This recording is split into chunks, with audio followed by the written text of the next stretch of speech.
Hello everyone, it's Yogi here. I hope you're well on this beautiful Thursday evening in the UK. So it might be morning or afternoon or whatever time in the middle of the night where you are. But as long as you're here, it's always sunshine. It's always beautiful daylight here. So today, we're working on this piece. We shop. I know you haven't seen me working on this piece for a little while, and I know quite a few of you started this piece with me a few months ago. I can't remember when. It was the summertime. I remember it was very warm. We had heat wave, and here we are. We're almost in November. Could you believe? And so I'm coming back to this piece, okay? So yesterday we talked about this piece a little bit, and thank you, Susan, for reminding me. I kind of I've been thinking about working on this piece, but I had, a couple of reservations, slightly hesitated in my mind. And yesterday I finally kind of, found a direction during our live stream there. And so I'll talk a little bit more about what was happening here. So, so first of all, I want to show you the markup. If you haven't seen the piece, and there you go. If you're feeling slightly down today, or, just feel like look out the window, it's rainy, just look at this piece. It will lift you up, no doubt. And the color palette is just, it's a dream. It's a dream. And, I every time I look at this image, this markup, I feel like a little child in a candy shop. And literally, you are. So this piece is by Aimee Stewart, of course, our queen of cross-stitching pattern, and everybody's favorite, most of us. If you've never heard of Aimee Stewart, just rush out over to Heaven and Earth and look at her catalogue there. So this piece is called Sweet Shop, very appropriately named, and it's full of beautiful sweets and candies, etc., but also kind of, circly, slightly sort of circus theme as well. So it's really fun piece. It's a really fun piece. So you have sweets, you have circus. You can't ask for more, really. So this piece, let me show you my app here. So this is where I am today. Let me show you, zoom out and show you the entire piece. So I'm tracking my progress with Saga as usual. So it's a regular size piece and it's a max color. Okay, so quite a lot of color changes, but I'm here for it. That's why I chose it. Apologies. This piece is actually regular colors because there isn't a max color. Okay, for some reason. I was thinking every Aimee Stewart piece of mine is max color. So this is regular color. So correction there. So let me show you how many colors it actually has. It's not too bad. It's 88. So it's quite typical for a regular piece. But it's so colorful. It feels like a max color piece, but it's not too bad, 88.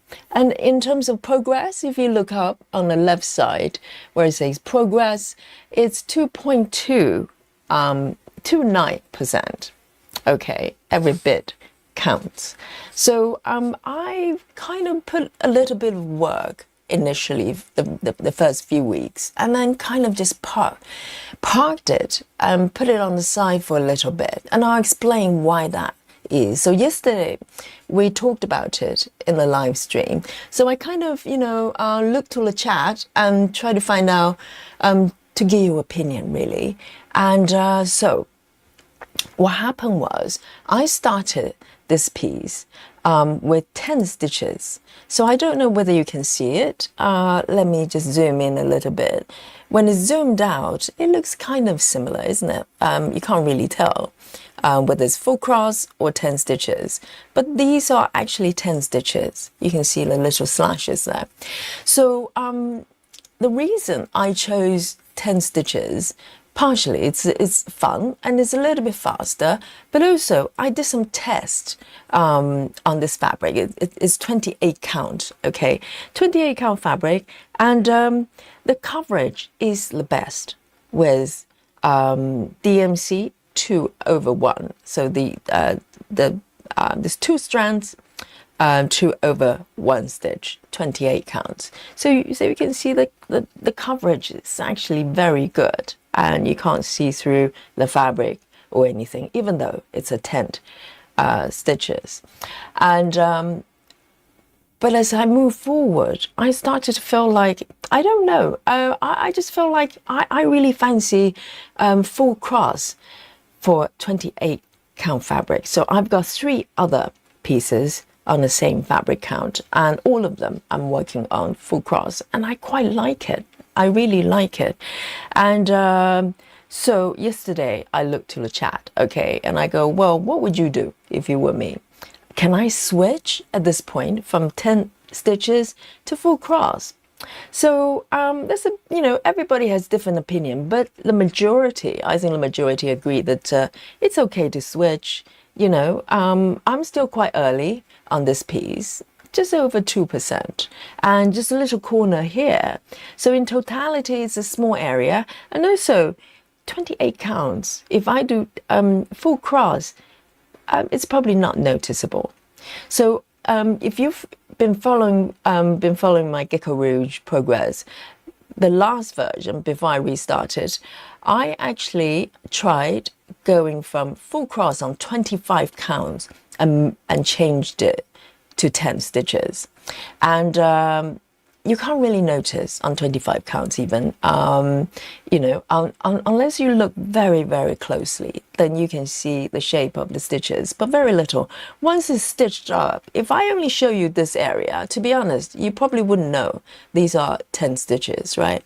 So the coverage is very good, and also the shape of the stitches, because they're so small, it's probably not noticeable. So once I got, everybody's feedback, I'm feeling a lot more confident. So today, the plan today is for me to switch, okay? This is one of those sessions. I'm going to switch from 10 stitches to 1/1. So in terms of the quantity, the volume of the fabric will be the same. The floss on top of each stitch will be the same, either it's crossed or 2 together. So I'm not changing the amount of material on top of the fabric. So hopefully, fingers crossed, it's not going to be noticeable, and I will feel probably happier to move forward, because as you can see, I'm doing kind of long distance cross country, and this is kind of one of my favorite methods for 28 counts. I really enjoy it. It just works really well, particularly with this fabric. But with 10 stitches, I find it slightly harder to read.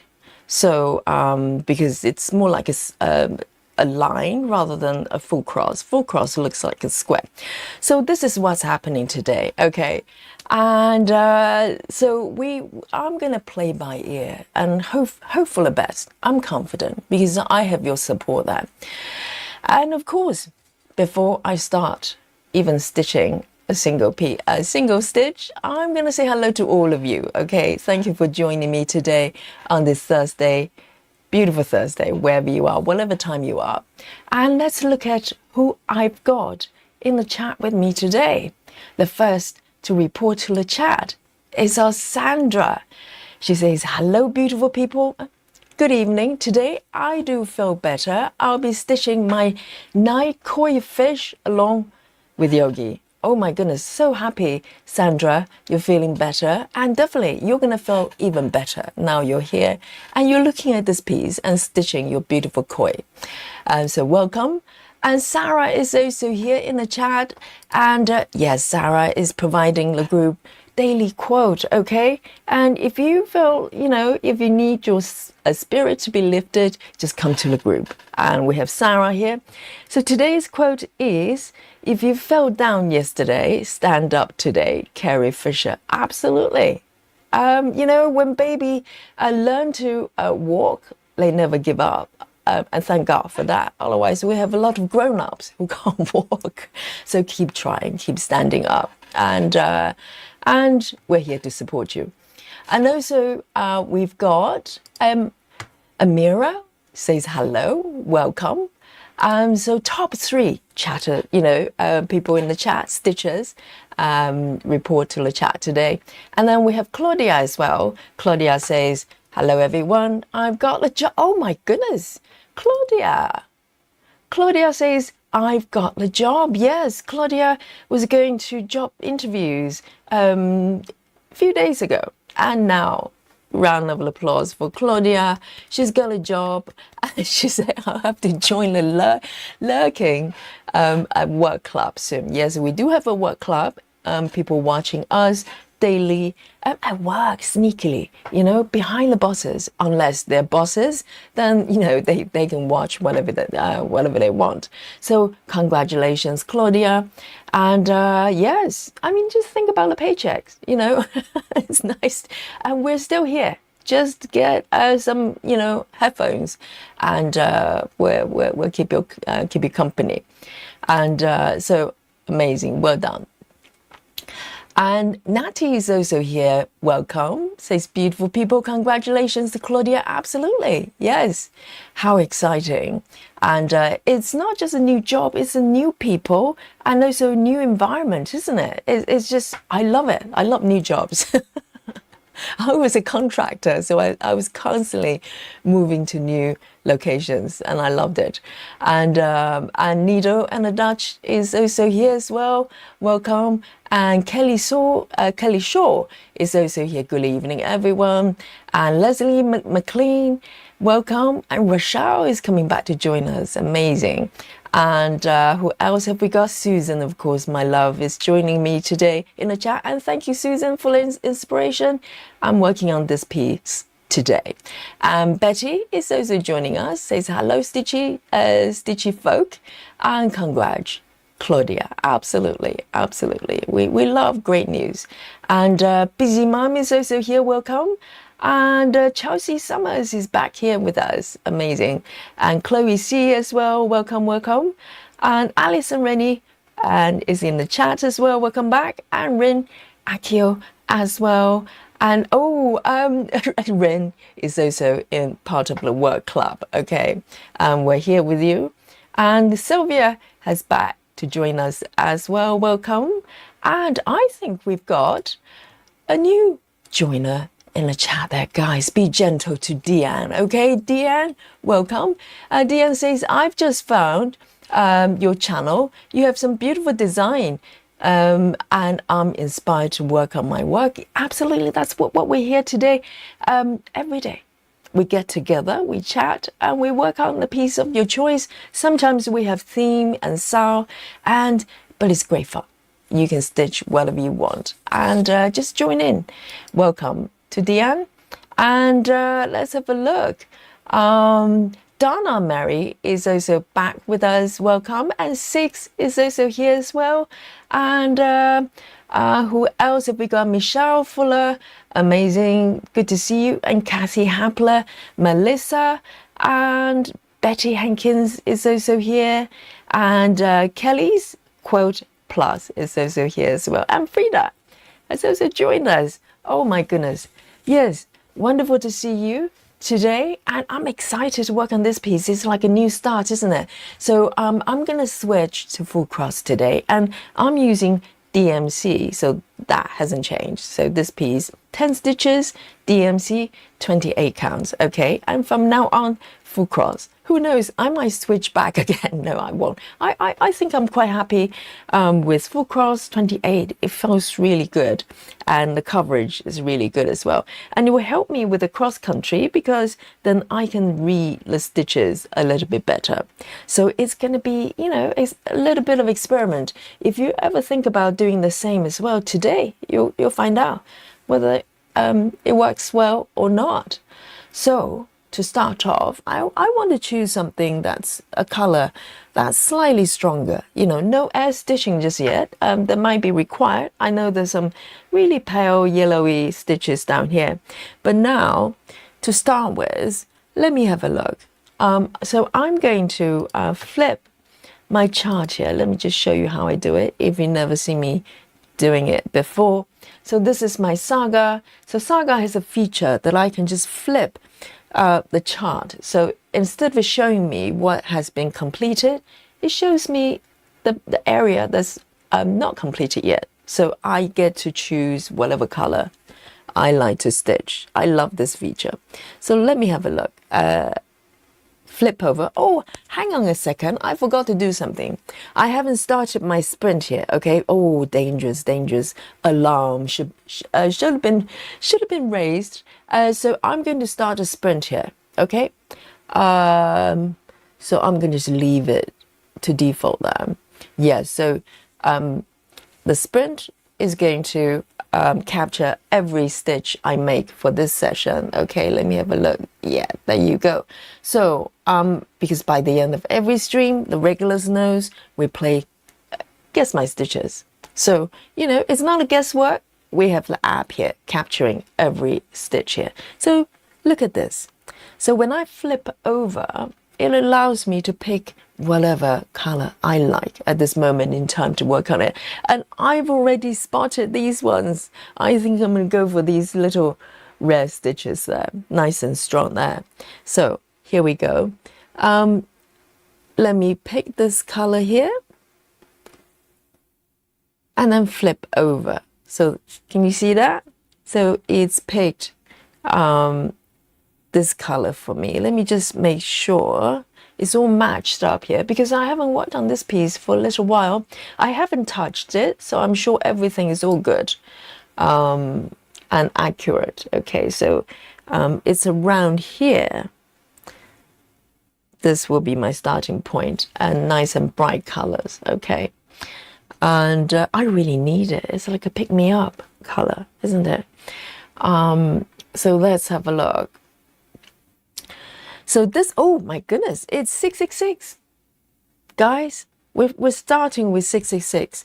Okay, so let me look toward my needle ball there. I've got my needle ball here for me for the DMC colors. And I'm going to start a new strand. 666 start. My goodness. I just randomly picked a color. And we have 666. It's the color of Little Devil, if you believe that kind of things. So I do love the color actually. So I think it's DMC's sense of humor. Let me move it over here. And we have Maya Peterson joining us as well. Amazing. And guys, let me know what you're working on today with me, okay? So Thursday is a work on whatever you want day. So so previously, if you're new to the channel, we have Monday and Wednesday and Saturday, 3 sound days. So we have themes. Monday used to be Chiro Maketi, and Wednesday was who was that lady? I'm so sorry. It's been a slightly long day. Kim Jacobs, and both are our favorite. You know, 2 of our favorite artists there. And let me just have a look. I'm slightly warm actually, so I'm gonna just take the top layer off. Okay, I still have another layer underneath, so it is a family show here. Okay, we do wear clothing when we're stitching, so this is not one of those channels that streamers do not wear clothes. I'm fully clothed. I'm just a little bit warm, so because I have 2 thick layers, so I just took the top layer off. It's all good. Fully clothed. Yogi fully clothed. Okay, do not panic.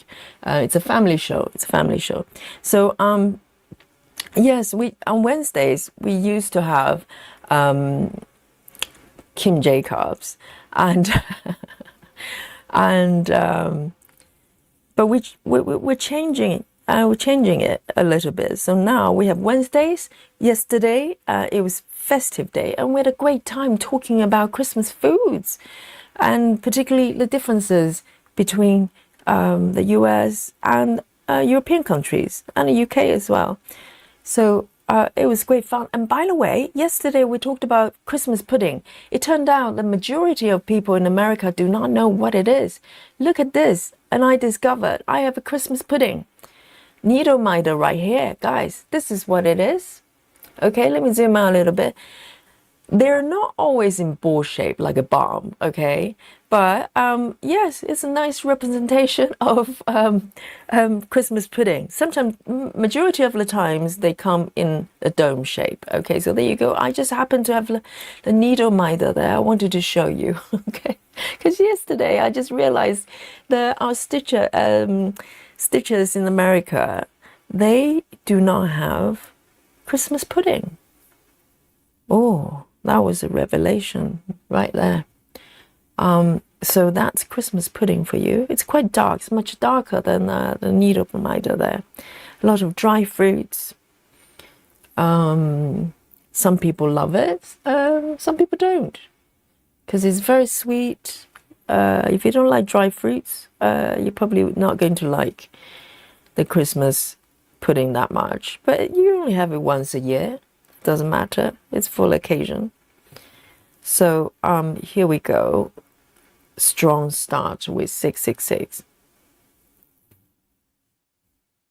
There. Let me mark as I go, and I'll come back to the chat and see what you're working on today with me. Okay, I'm warming up these little hands there.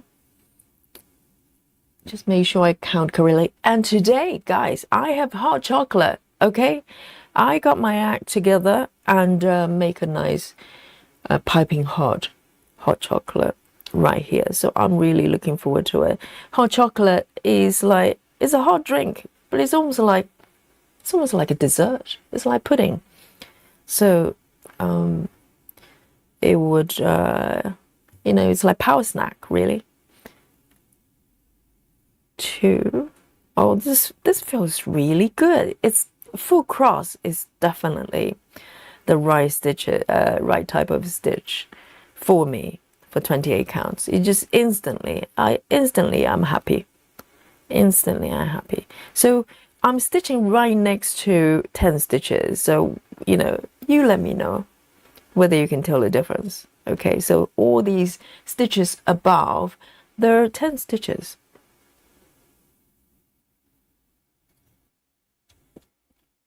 Susan is working on Woodland Center. Amazing. It's going really well, Susan. And Melissa is working on a Highland cow. A cow? Pre-printed pattern. Oh, okay. I'm missing the Countess cross stitch, but I can stitch and not think with this. Okay, so do you do other type of stitching then? Maybe embroidery type thing. Let me scroll up a little bit there, make sure I capture what everybody's working on. Yes, beautiful. So yeah, I think the channel overall full of people, we're mostly interested in full coverage, but we all have side dishes on the side, and everybody's coming from different kind of stitching background, if you can call it. I came from Dimensions, that stitching kit. It blew my mind when I first discovered that you can actually kit up the project yourself. I literally did not know that. I did not know that. So let me just double check. 1, 2.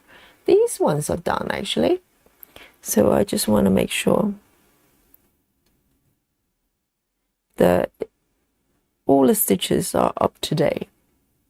I'm really happy with full stitches, full cross. I already know. I already know.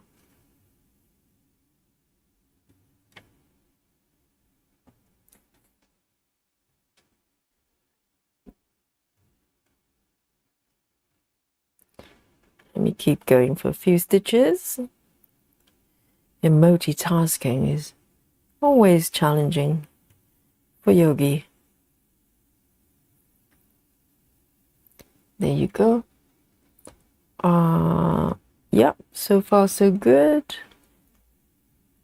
I love reds and pinks. It's a lovely start. And let's have a look.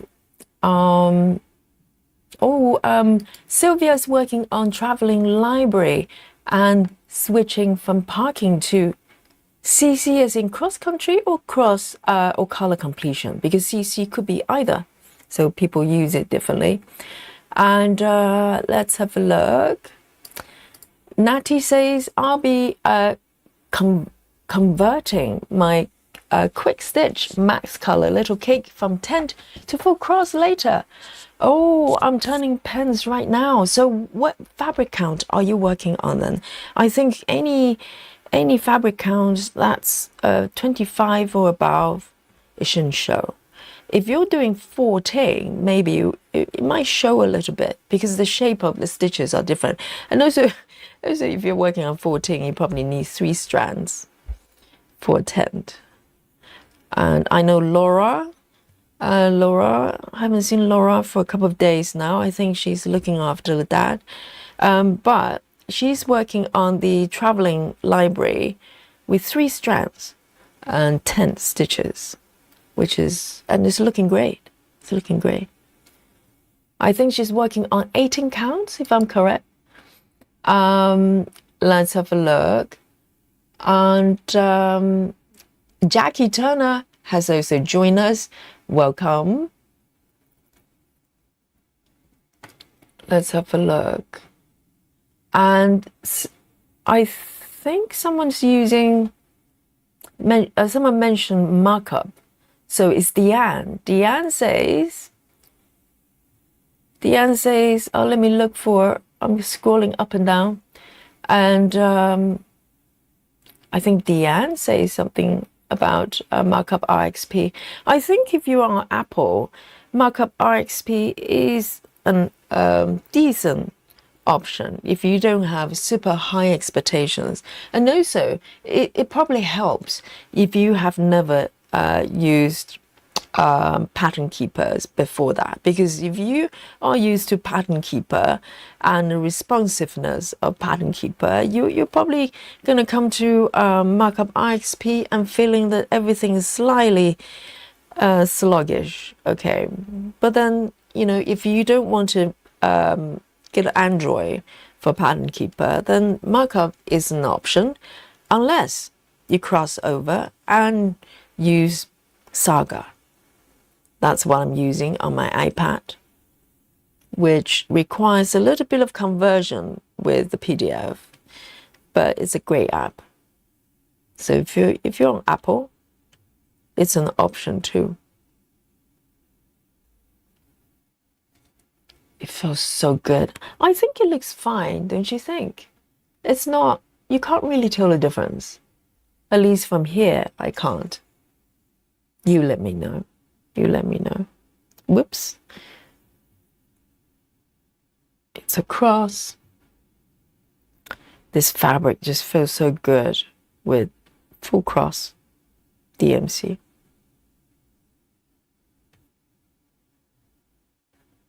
Yes, I think it's doable. It's quite nice. Let's have a look. My voice is a little bit iffy, so bear with me. Today's a long teaching day. And oh, Kelly. Let me scroll down here. So Kelly, I'm trying to find your comment here. So Kelly says, so Yogi, I tagged your channel and I mentioned the South for Christmas. Oh, I see. Kelly is a floss tuber. So thank you so much, Kelly, for the mentioning. I'll definitely hop over to have a look and give you a comment as well. That's so kind. Thank you. So the South for Christmas, as in next Wednesday, we're starting a new South. It's a Christmas house #2. I can show you the mock-up later on, okay, if you're curious, if you'd like to join us. And you still have a week to get the pattern and the material together if you want to join in. So every Wednesday from now on till Christmas is our festive stitching day. So every Wednesday we get together just like yesterday. And we talk about festive things, we stitch festive project. And you can bring whatever you like to come to join me. But I'm starting a new piece. It's a Christmas house. And there's 3 in the set. And I'm stitching house #2. I'll show you in a bit. So thank you, Kelly.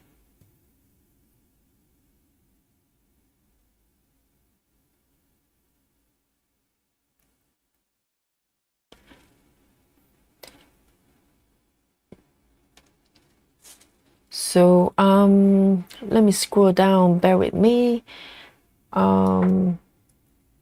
If there's anything you definitely want me to respond to, put a little question mark or exclamation mark, so my eyes will go to those first. Because sometimes, you know, you chat between yourselves as well. So I tend not to get involved in sort of one-to-one conversation there, even though it's open chat.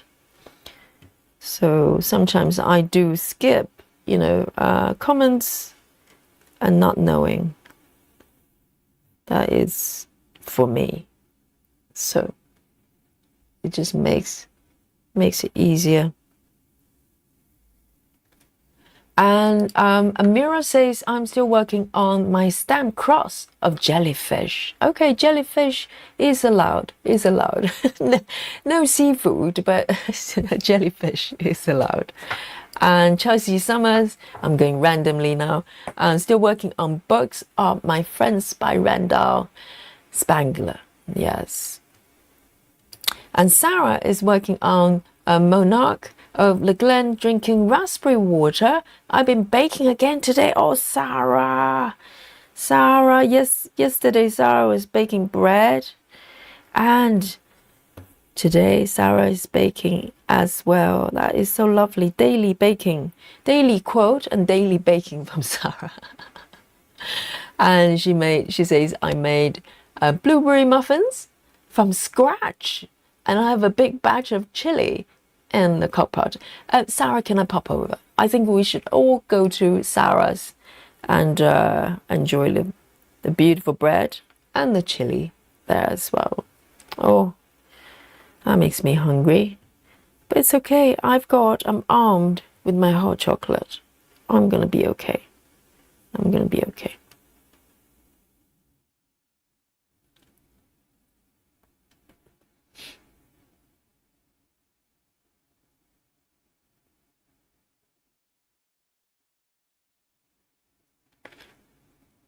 And let me keep going. I've got a few more down here. I'm loving it already. It's definitely the right thing to do, because for a little while I kind of looked at this piece and kind of go, I love it. I love this piece. But I was thinking, wow, you know, I just wasn't sure what I should do, because I just wasn't totally happy with the 10 stitches because of the method of my choice, you know, the cross country and everything. It makes it slightly harder to read. And so switching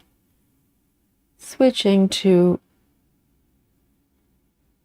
full cross is definitely the right decision. So I'm doing a very subtle yogi move here. So I'm moving to the stitches that's on the right here, but I want to take the thread, instead of crossing down through the stitches vertically, I just take it slightly to the side, tuck it there. That's a yogi move for you. And I'm gonna come back to where I want to go, which is right next to this stitch there.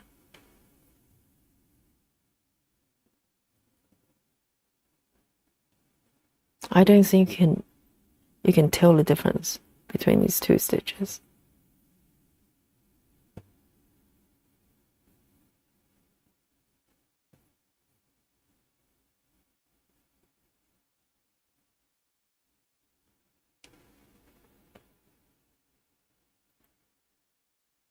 Here we go. Let me complete this one as well. And there are two more at the bottom. For some reason, this fabric is just calling me to cross country a little bit further. Whereas on 25 counts, a lot of times, I tend to just naturally stop within a couple blocks.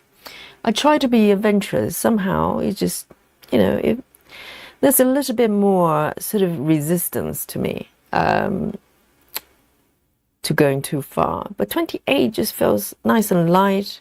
I'm happy to go a little bit further.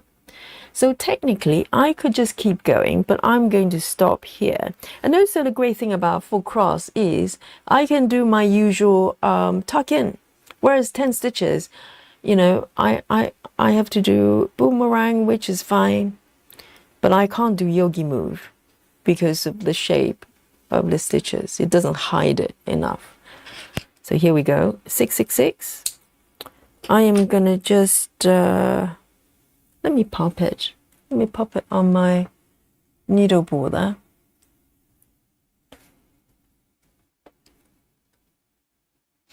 And Jackie says, hello everyone, starting Hidden Harbour by Andy Russell. It's from Hade, 1/1, 1/1, 22 counts, drinking iced matcha, latte and water. Oh, let me have a sip of my chocolate then. And also I can focus a little bit more on your chat here. Yes, I have my hot chocolate in a flask. I'm not going to take it too close to my fabric, just in case. Some sort of explosion of hot chocolate on my fabric would not be nice. But I'm opening up the lid here. I'm going to take a few sips. It's so good. It smells amazing. I put a little bit of, what is it? Vanilla essence there as well.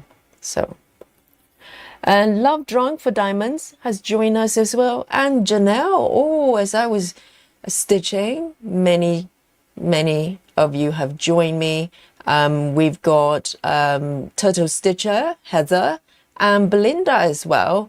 And Kelly's Quilt Plus, yes, we've mentioned her. And who else have we got here? Yes, Bex has joined us as well, and Jackie Turner as well. Amazing. And Rochelle is working on Traveling Library. She says, I'm at 2.8. Oh, that's way ahead of me. I think I'm just slightly over 1%. Let me have a sip of my chocolate here. Oh, so good. I love making hot chocolate from scratch because I can just add the right amount of sweetener. It's not too sweet. I love my chocolate dark and bitter, so I like my hot chocolate just with a slight, really mild sweetness, but it's very, very chocolatey. And Betty Hankins as well. Hello, hello.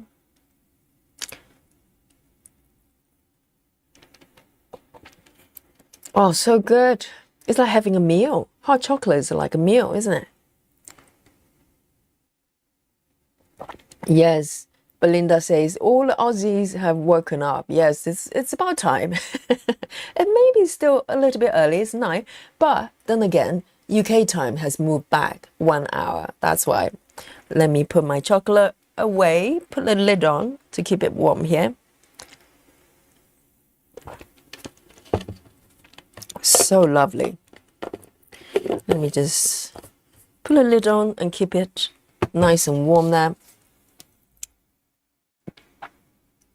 And yes, with Saga, if you want to transition to Saga, you do have to convert your regular PDFs, from Heaven and Earth or wherever. Majority of the vendors, pattern sellers, they provide PDF. There are some on Etsy actually provide Saga compatible patterns, because Aimee mentioned a vendor there, and I had a look on Etsy. They have some lovely patterns, and they provide both PDFs and Saga compatible file as well. So, I hope this is a trend. This is where things are going, because why not?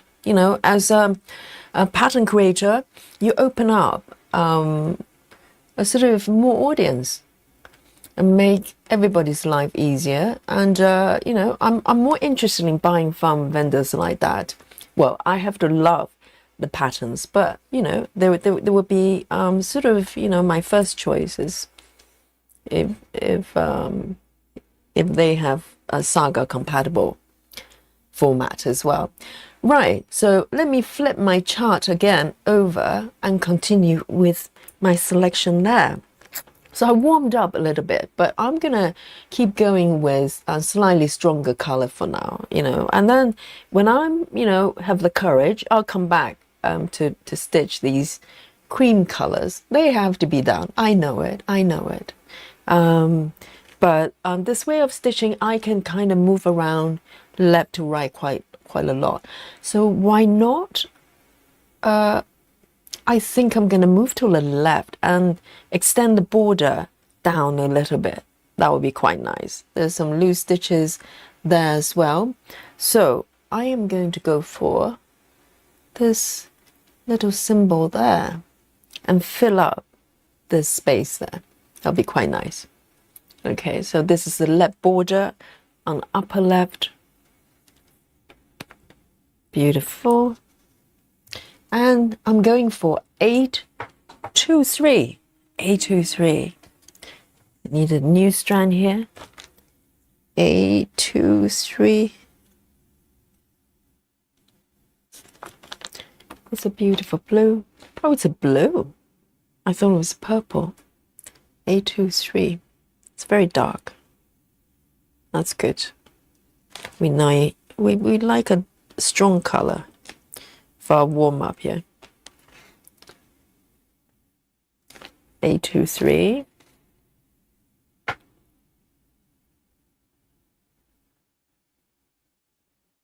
Everyday Creator has joined us as well, and she says red sampler is finished. A new sampler is under the needle. Oh, a completion, is it? Very nice. We like completions. I don't know what it's like, but I'd like to share your joy.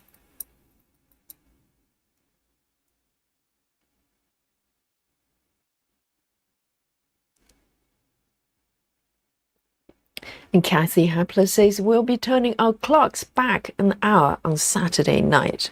Yes, everybody is switching a different date, but also are there countries that I'm sure some countries do not have winter and summertime, so in a way it's permanently changed until summertime.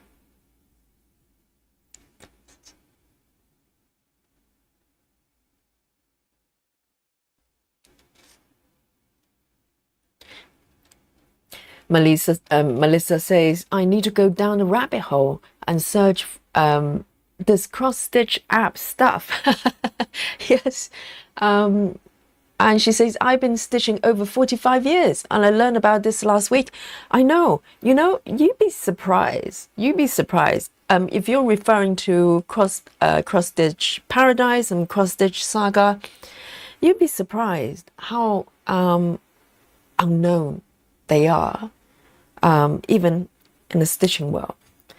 because even pattern vendors, I have communicated with Gecko Rouge, basically asking them whether it's possible to provide Saga compatible format of a chart I have from them, and they didn't even know what this app was. They have no idea. Never heard of it. No idea. Can't help you. So there you go. So even professionals in the stitching world, a lot of people are not aware of the app, because these apps are developed by a group of very talented developers from Russia. And I think it must be quite popular in Russia because they pretty much provide the Saga, sort of stick with the Saga compatible format, and not even, try to provide any conversion capability, because probably there's a big market of people, they already, or even vendors over there, pattern vendors over there, they all provide compatible files, so they do not need to worry about a conversion from PDFs. That's my guess. But so it's not a surprise that you don't know about it. A lot of our stitchers here, they really only found out through this channel as well. And I found out about the app from the lady stitching masterpieces. She's from Russia, and this is Saga is the app of her choice. So I learned about the app from the lady a while back.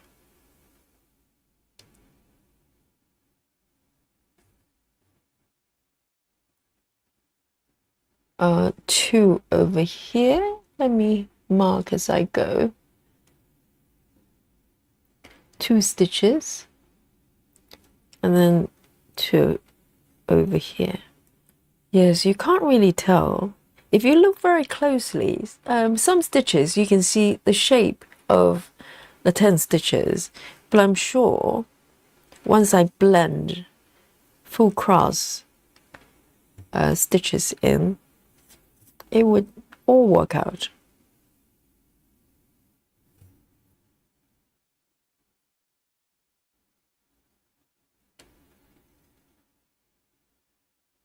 Let me have a look. I do love these purpley colors though of the curtain on the side here.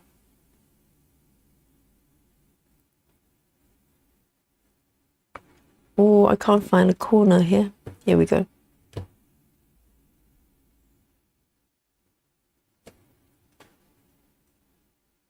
This stitch is a little bit iffy.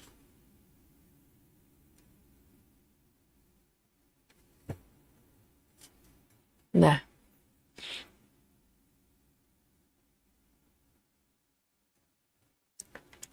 And one more stitch here.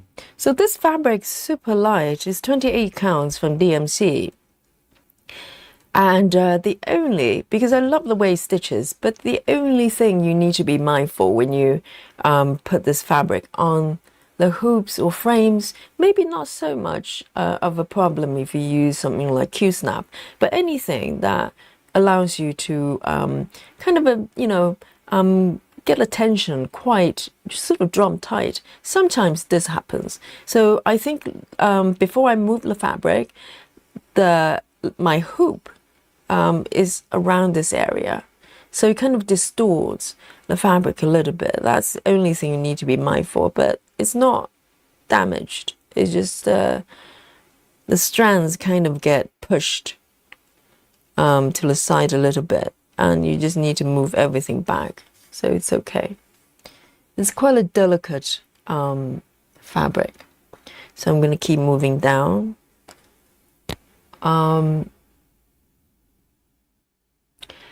Chrissy has joined us. Chrissy Ann says, hello everyone, I'm working on Autumn Dragon by Sheena Pike. Today I'm almost at 5%. Amazing. Welcome. Welcome, Chrissy.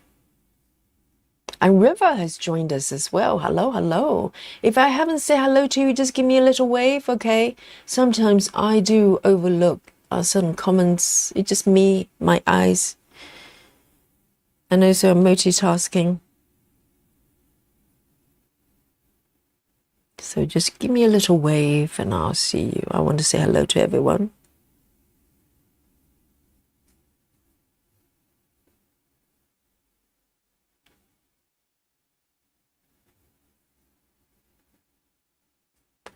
One more here. This is feeling so good. I know I'm doing the right thing because I'm feeling good.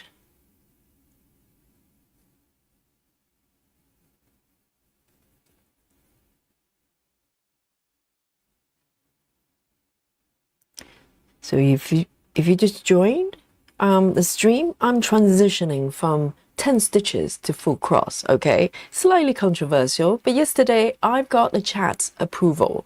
So I'm doing this today. And you can tell me if you can tell the difference, okay? I think so far so good.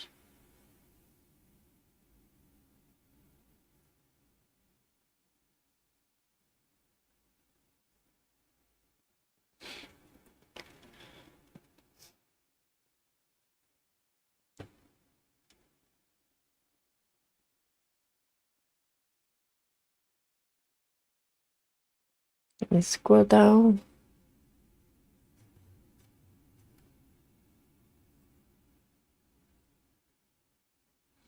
So these curtains are really theatrical.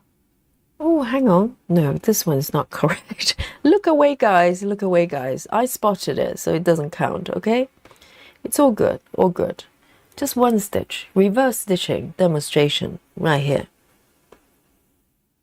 And also this Saturday. Last Saturday, we did a double stream, didn't we? I did a demo for block by block parking method, diagonal.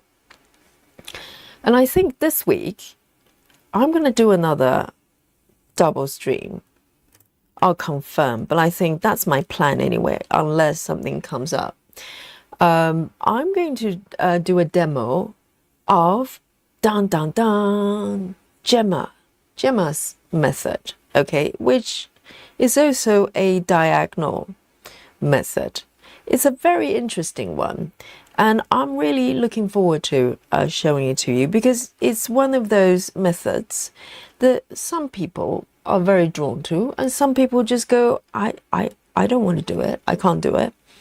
It's a little bit like coriander and cilantro, right?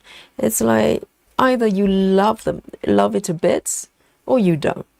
And I love it to bits. And I do have one piece at the moment, my granny's craft shed or whatever it's called nowadays, doing that method. And it's a very interesting way of stitching. So whether you do it yourself or not, I want to at least have a chance to show it to you in terms of how my understanding of it. Maybe you go, well, now I know how it works better. And I want to give it a go.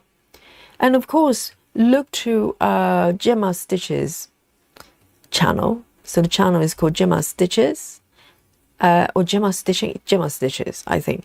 And she's the OG. She's the person invented this method. And I'm just learning from her. So hopefully I'll do her proud. I want to show this method because I've been using it on various projects since I learned it a few years ago when I came across her channel. And it's really fun way of stitching. It's like a puzzle that you constantly try to find solutions moving forward with the pattern. So I would like to do that on Saturday. So again, once again we're going to do a double stream, okay? So Aimee Saw will start at the usual time. Bear in mind with the winter time now, but I'm going to start, we're going to start the SAL probably around 8, 8:30 on Saturday PM UK time. And then I'm going to do the demo just before that, similar to what we did last Saturday. And I'll see if I'm able to start a tiny bit earlier, because last week I was a bit nervous that we're going to go over, because I can never be sure how long it takes to go through it thoroughly, and I want to leave a record there, so whoever comes to join us on the channel, they have a kind of a demonstration of different stitching methods that they can refer to. And also we're stitching real time. This is not an edited video. It's real time, it's live, you can ask questions. So that's what we're going to do. So 1, 2, 3 from the right, 1, 2, 3, there.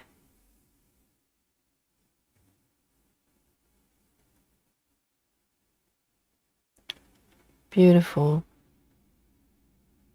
Oh, I'm loving it. 1, 2, 3, 4 from the left. 1, 2, 3, 4.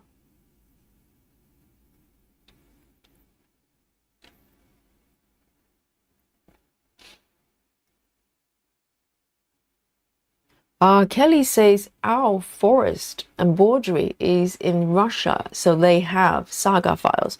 So I think maybe Saga is the go-to app in Russia. That's my guess. So they're not worried about PDFs, because all the pattern creators there provide compatible format. Because most of us are wondering why they don't, incorporate the conversion as part of Saga, so we don't have to fiddle with multiple apps. But it could be that it's just commonplace for them to use Saga compatible files, so they're not worried about it. But hopefully, they might change their minds and realize that there's a large group of people outside Russia. They want to use the app. And Candy Mama, the Japanese floss tuber, she's been doing Saga walkthrough and tutorials for Japanese stitchers, which is great. So it's spreading. It's spreading. The more and more people learning about the app, and it's a great app. I've transitioned all my patterns pretty much to Saga, and no problem so far. No problem so far. Hang on. So I am going to hopefully use up. Oh, what? I see alarms being raised. What's up? It's correct, right? Guys, let me get to the bottom. Amira asked, what time are you thinking about? What are you referring to? Are you referring to Gemma's method? Oh, there are a couple of Gemma's methods. Which one? Yogi, you're a stitch off. Where? Tracy Parker, welcome. But Tracy is here to just raise the alarm. Okay, which one? Let me have a look. Let me look at the situation here. Are we talking about the last few stitches, or something above? Give me a hint there. Tell me where it is. Let me check. 1, 2. These ones are okay. 1. Okay, 1, 2, 3. Oh, this one. Okay, I get it. This one. The last 3 stitches are in the wrong spot. The last 3. These 3. Oh, no, they are. they're one stitch away from the right, so the border is actually here. So I'm one stitch away. I noticed this one is not correct. I'm one stitch off. This one is off, right? Fifth from the last. Tracy, you're right. Right. Guys, can I fudge? Can I fudge, guys?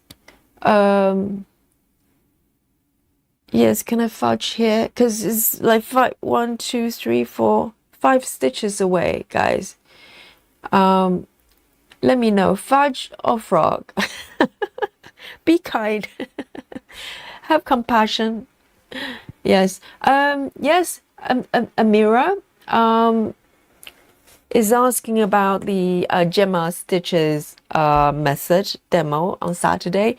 What time will it be? So last week last week I didn't get to start the demo till about 5:30 UK time. Okay. I think this week I'm aiming to start maybe around 5 or even earlier if I could, because then we have some leeway to play with, and so we're it's not gonna cross over to our regular SAL time. We probably I would like to start our Saturday SAL around 8 p.m. UK time, because it's a big SAL. So, and also it's on Saturday, a lot of people can only join us on Saturday, so I want to make the session a little bit longer, so I want to start about 8 p.m. and then maybe I will start the demo, if I can, around 5 p.m. UK time. How does that sound? And I'll try to send out the scheduled time ahead of time as much as I can. Okay, so that's the plan. That's the plan.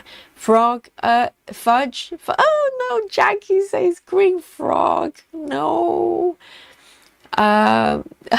Melissa says, what is fudge other than chocolate and frog? Oh.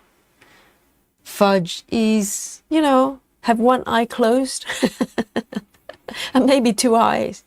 Yes, I could do reverse stitching. Oh, let's do it then. Okay, let's be a little bit, let's be a good girl today, because these stitches are quite open, so it's very easy to I don't want to say the F word, but if these stitches were amongst these ones, I'll probably fudge, because these ones are quite loose, open, very easy to apply the reverse stitching technique. Guys, watch and learn right here in front of your eyes. I'm stitching backwards, okay? I'm not frogging, okay? No F words. I'm just stitching backwards. That's it. That's a technique you're gonna take away. If you do not learn anything from this stream at all, this will be the one, okay? And here we are, the problem stitch, gone forever. Destroy the evidence, cover up the crime scene. Here we are, okay? We're one stitch to the left too far. So Michelle, have mercy, have compassion for Yogi there. Not so many frogs, please. Just one would do, one would do. I get it, I get it. So let me count again. 1, 2, 3. Here, right? Am I right? Yes. I am correct this time. We're good. We're good. Steph has joined us as well, and Simone as well. Simone, hello. Good evening, everyone. Yes, indeed. Very good evening.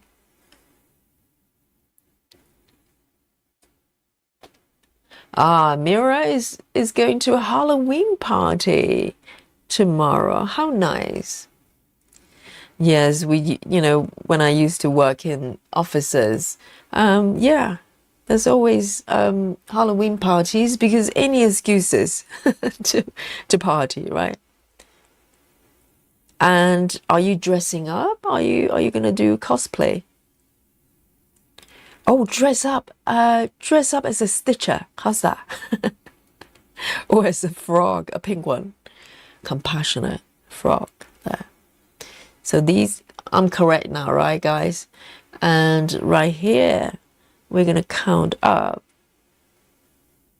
So I'm using a pencil for the border here, so it's not very clear. But the border is actually here, the line rather. The line is actually here. So sometimes it's a little bit hard to read. And I am 3 stitches. Ooh, what am I doing? Why am I having this situation here? Oh, never mind. I just did a pin stitch without knowing. Let me just thread my needle again.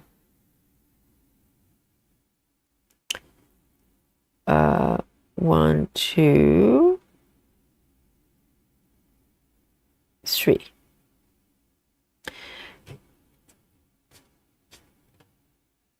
Here we go.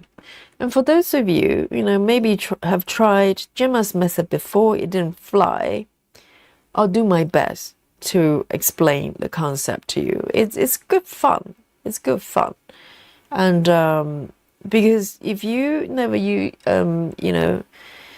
if you never tried this method before, it could feel a little bit overwhelming, because you do have to kind of make judgment calls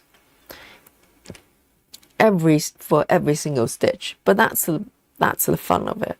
That's the fun of it. And I'll show it to you.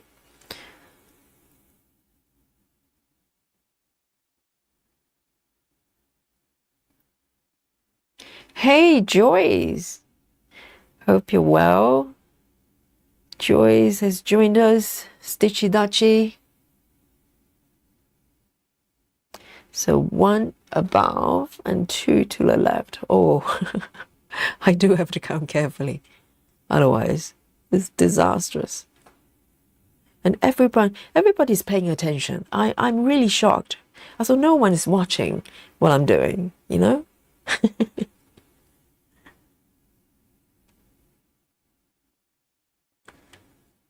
I think I'm good here. So I'm kind of freestyling stitching. Oh, hang on. No, those 2. Just when I thought I was correct. Is 2 stitches from the left. I spotted it, so it doesn't count, okay? No frogs, no frogs. It is a little bit tricky when you grid it yourself, but then I complain when it's pre-gridded.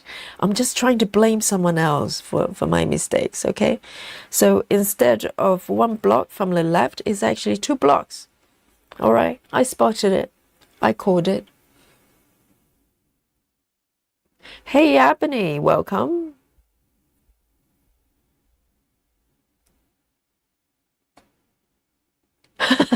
Amira says, I don't think I have the necessary clothes to dress up as a frog, and a stitcher would be myself, but I have a few things to go a bit. Oh, as a witch. Okay, with spider accessories. Oh, there you go. That's a classic. You can't go wrong. Either dressing like a witch or a skeleton. You can't go wrong with that. But you might bump into many other skeletons. That's the problem. And a lot of witches.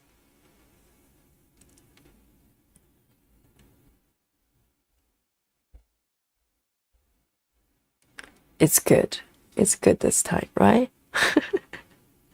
Phew.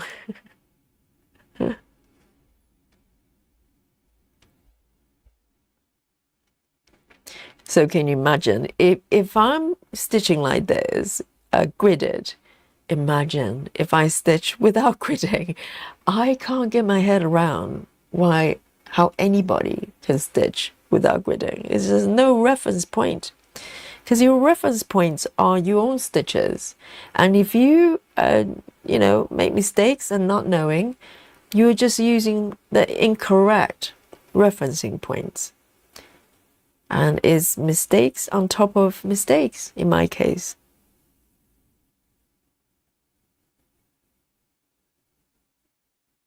Here we go. Should I go further? I'm feeling slightly scared now.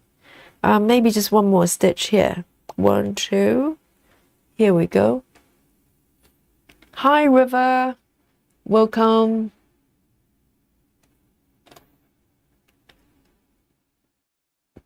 River says a high school kid near me got suspended from school a few years back for going for a Halloween party dressed as a terrorist.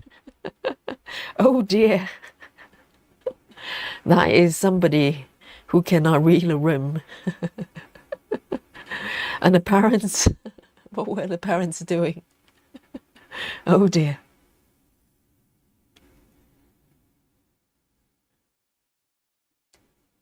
1, 2, 3.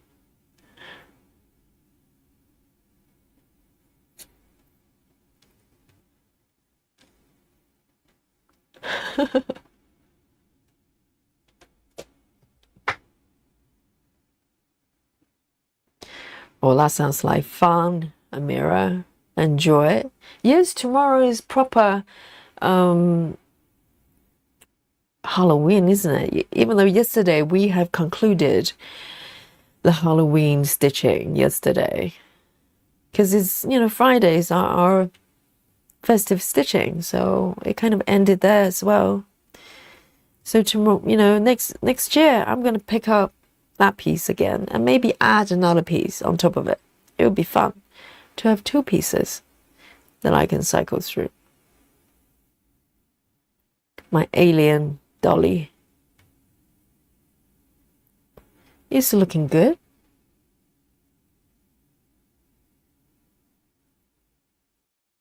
So a few more stitches here, a little bit closer. I feel a little bit better. If I start to wander off like 2 blocks like this, I start to get more and more nervous as I stitch because I'm just not sure. Right, okay, so I am going to end my stitches here. So here I'm going to do a tuck in because it doesn't matter now, even though this is a 10 stitches, these are 10 stitches. Normally I wouldn't do a tuck in like this, but now everything's going to be full cross. I'm not too worried about it. I do like my tuck in method.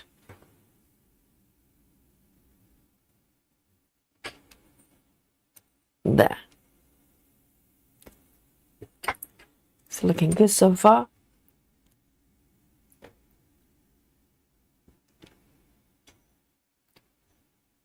Oh, Claudia is going to a Halloween party as well. Claudia says, I'm going in a witch cat costume and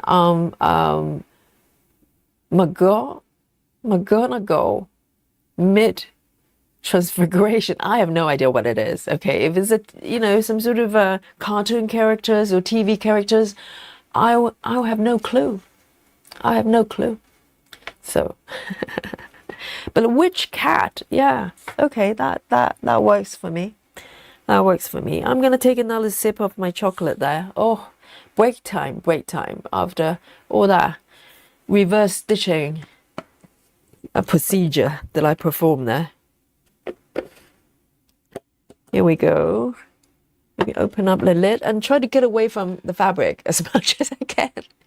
I don't need any more disasters. 06 is falling asleep. 996 will keep you company in your dreams.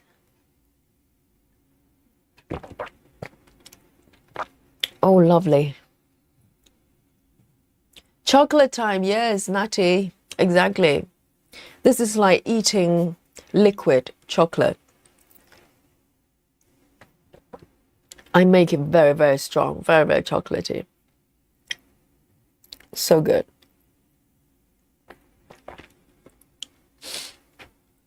Lovely. Here we go. Let me put a lid on.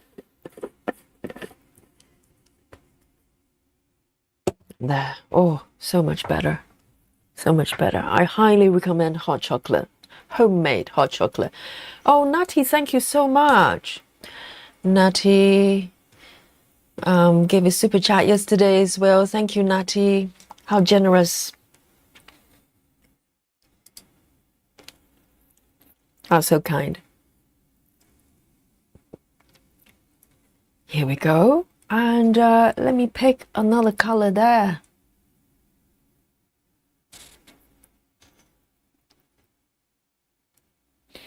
And I love the blue box as well. Normally it's green for the super chat, and now it's blue box. And YouTube is constantly, maybe for members, it's oh, super sticker. Ah, okay. So I have no idea what the difference is. So this one is super sticker, and the highlight doesn't show the image, and Natty says, "Wait for it, wait for it." Yes, wait for it.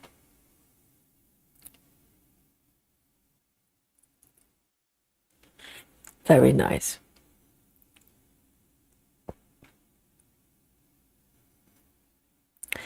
And let's have a look here. What should I go for next? Oh, little nice purpley color. Yes. Let's go for this nice purpley color. Yes, I love it. Over here. So it's 550. Yes, one of my favorite DMC colors. 550, a deep purple. 550. Got one threaded right here.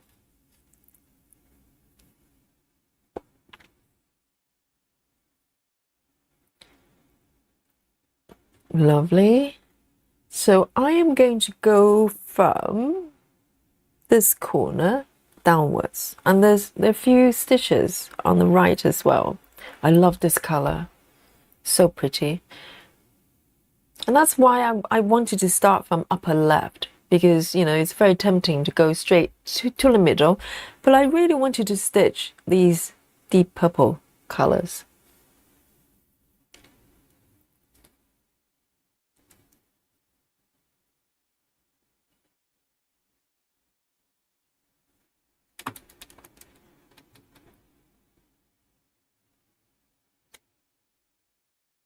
Oh, Susan says time for hot chocolate and mini brownies. Susan is always ahead of me.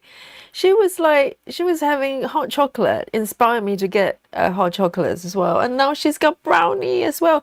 That's double chocolate. But it's okay. I've got chocolate button, okay? And I'm good. I'm good. Oh, brownies. Brownies are good too. For some reason, it feels wintry as well because it's so cozy, isn't it? It's just nice and thick, rich, chocolatey snack. Brownie does feel very, very festive as well. Whoops. Let me try again. So with if I'm doing a full cross, normally I don't do a star method as such. I just kind of do a full cross, leave a little bit of tail on the surface there, and it will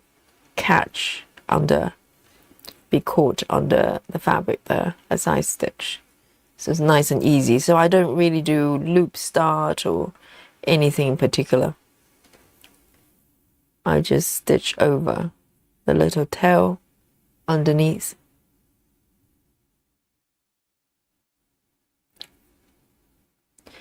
Yes, Natty is beautiful, isn't it? It's 550 as well.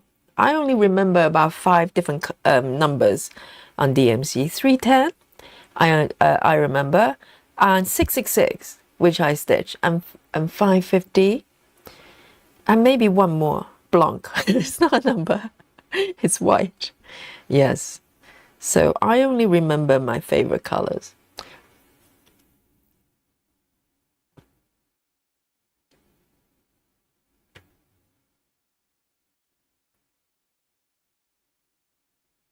Here we go. And even though this is not max colors, but it has that max color felt to it. There are not that many sort of block stitching situation so far anyway. And if you look at the pattern, you know, it probably shows a lot of transitions of colors, even though there are 88 colors. And you don't need, you know, 250 colors to make a design look amazing.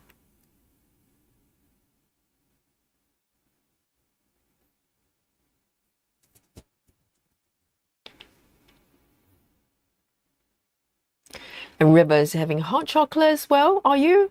And shortbread cookies. Is the shortbread the same shortbread that we have here? Because shortbread over here is like kind of Scottish thing, really buttery, finger shape. You know, we're probably going to continue from yesterday's food talk. Oh, I was so hungry afterwards yesterday. All those delicious food that we were talking about.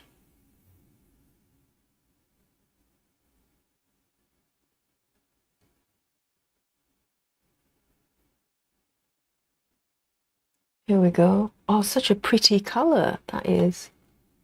Gorgeous.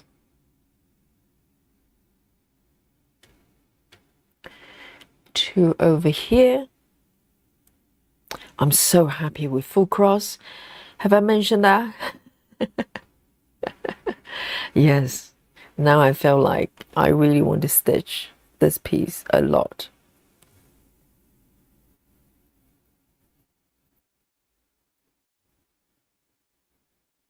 Claudia says, I got to 25% complete overall on my Santa's coming. Not full coverage piece. So switching to bring the joy for the rest of tonight. Oh, festive stitching all the way. Very nice.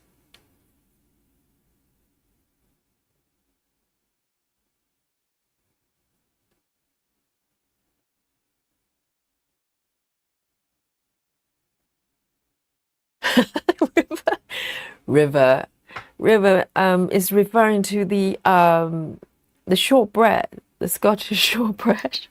She says, "I've never been there." Well, you don't have to be have to go to Belgium to have Belgium chocolate, right?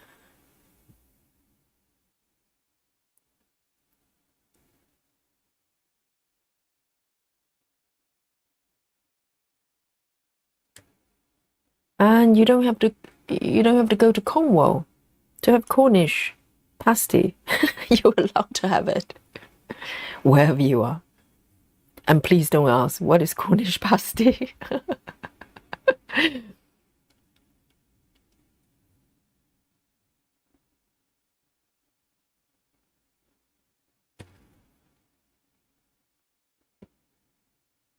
I think probably every country, every cuisine has a version of Cornish pasty because the origin of the food is basically pastry, have something wrapped in the middle. And if I remember correctly, originally the outer layer was not edible. I think it was just some sort of dough to protect the filling. And usually it's like I don't know, a piece of meat or something. And but gradually it kind of evolved into edible pastry on the outside or something like that. It's evolution of, you know, food culture, isn't it?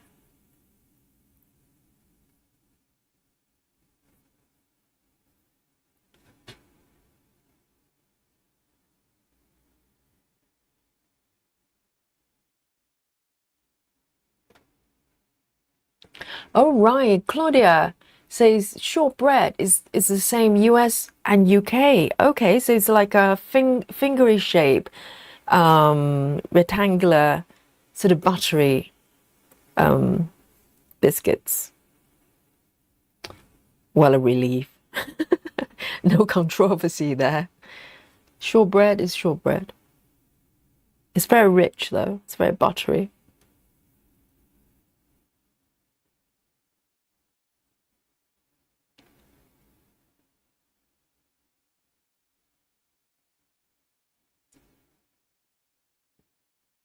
Pascal says, hi everyone, I'll send some chocolate. Yes, how nice. How generous. I tried to send my chocolate buttons to everyone, but the technology will have to catch up, you know. It's not currently possible just yet. Otherwise, I love to share.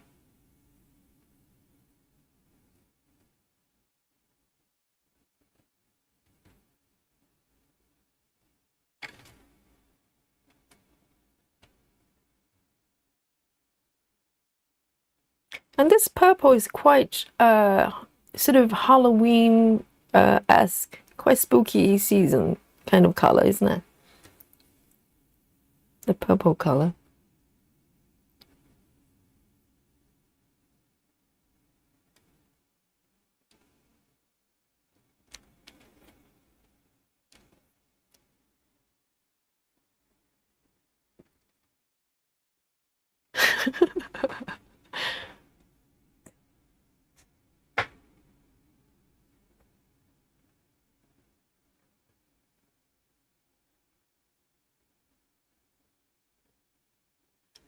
Betty Hanking. Betty's asking, are these the cookies that come in a tin in the US? Do you mean shortbread? I think they could come in a tin. But because of the shape, they're normally probably rectangular, more like a tin box. Depends. I mean, they probably come in tin as well. It's quite, I think if you go to Harrods, for instance, in the airport, there's a Harrods shop. They're always Scottish shortbread because it's kind of representative of kind of British snacks-ish. The shortbread.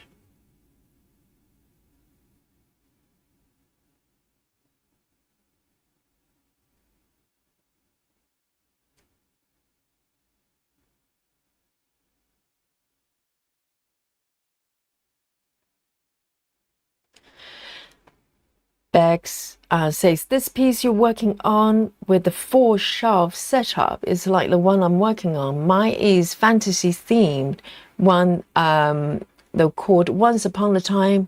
Oh yes, Once Upon a Time in Fairy Tale. Is that correct? Yes, I only notice the 4 shelves have different themes only when someone mentioned it in the chat. So let me show you what it's like. There are different background colors. I didn't even notice because, you know, normally if I start working from upper left, for instance, I would sort of scan through the pattern, but I don't want to look too close in details. I mean, Gecko Rouge is probably one example. That's why there's surprises everywhere. And same with this pattern as well, because there's so much going on there. And someone mentioned that each shelf kind of has a theme to it, and the background colors are different as well. So that's really interesting. I don't know whether there's a seasonal theme or some sort of circus theme there, but yeah, each shelf has its own character and things going on there. And I think it's probably you know, Aimee Stewart thing as well. So there's subtle differences. You know, it's not just a sort of a nice pattern. There's a storytelling element to it as well. It's a storybook on a pattern, on an image.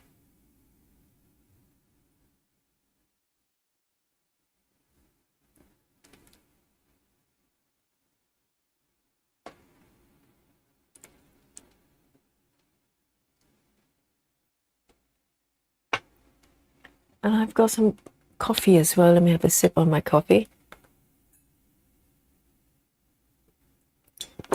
Susan says Marks and Spencer's usually do a shortbread biscuits tin around Christmas. Oh yeah, they do probably. Absolutely. It's a very Marks and Spencer thing to do. Yes. So the round tin would be instead of being rectangular in shape, the shortbreads, they're probably in wedges, right? Susan So they all fit in the round tin. Yeah, something about biscuit tins. They're just so nice, and you know, you can reuse them afterwards. I do have biscuit tins that I reuse for years. And the Christmas ones are particularly nice because you can only get them around Christmas. So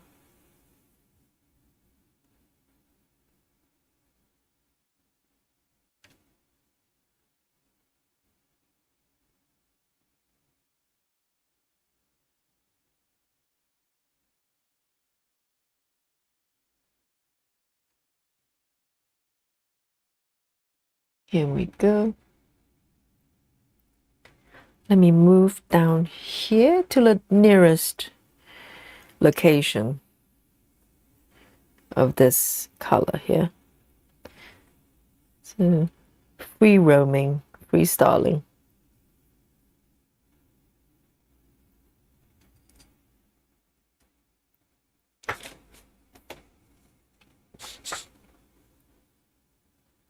Oh, Claudia says 1 year my old boyfriend got me from a mason shortbread in a tin. Didn't keep him, but I still have the tin. I know. Yes, it's a beautiful full shop in the UK, in London. I don't know whether they have branches. I'm sure they probably have branches in other places, but they're in the largest one is in the Regent Street in London, and you can find a smaller version at Heathrow as well, just like Harrods, because people buy them, you know, buy stuff from them to gift to friends and loved ones. So yes, it's a treat if you get anything from those shops.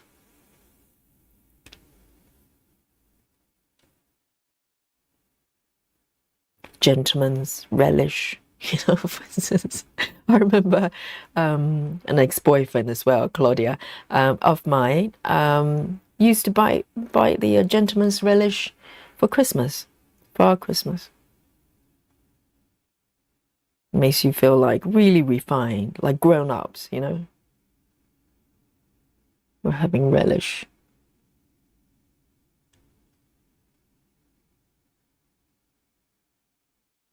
Let me move down here. Maybe one more here. Trying to position myself so I'm less likely to make mistakes when I float my stitches away. So I'm going to do 3 more with the remaining strand.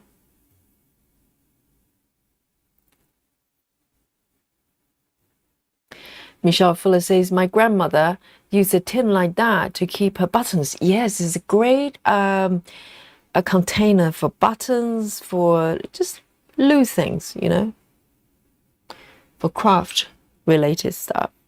Biscuit tins are the best.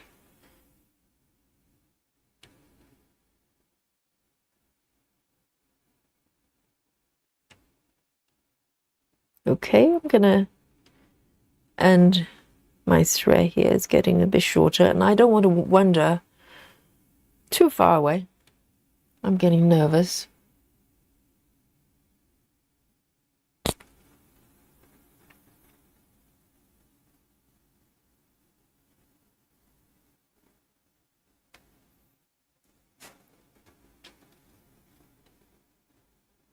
Amira says, I just realized I have a night at the circus by Aimee Stewart as a 5,000 piece jigsaw puzzle. I completed it too, and I just didn't realize it was from her. Oh, right. Yes, Aimee Stewart and Colin Thompson as well. They're both pretty big in a sort of jigsaw world because their pieces are perfect for it. You know, it's intricate, it's full of things, and it's a challenge if you want to work on the jigsaw puzzle version as well. 5,000, that's a fair number. of pieces.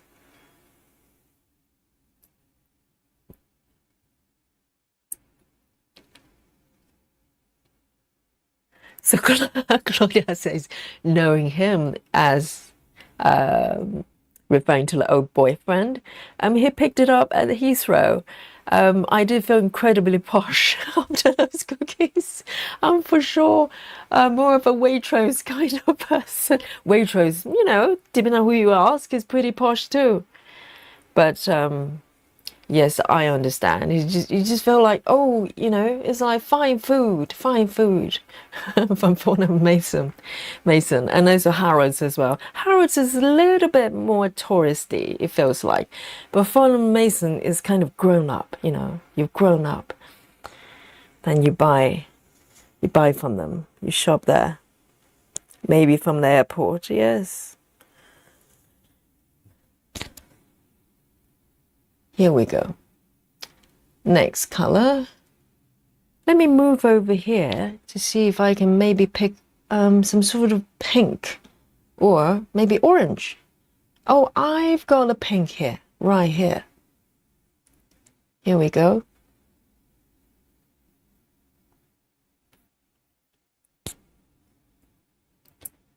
That's right there. I've got some pink going on there.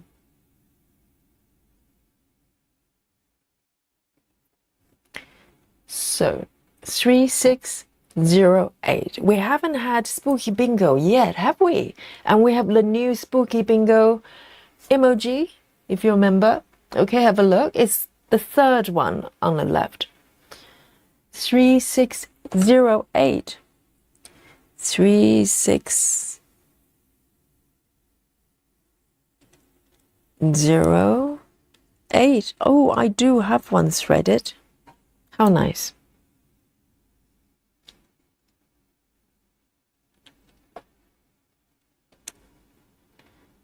But I do that a lot though. If I'm visiting somebody and I have to fly somewhere, and I do get most of my gifting items at the airport, I have to admit. I'm not very good at shopping, first of all. And sometimes you could feel like, you know, it's a bit of a chore. So if I can, I do, you know, buy an airport. That's what I do. But it's the heart, it's the, you know, the intention that counts. It doesn't matter.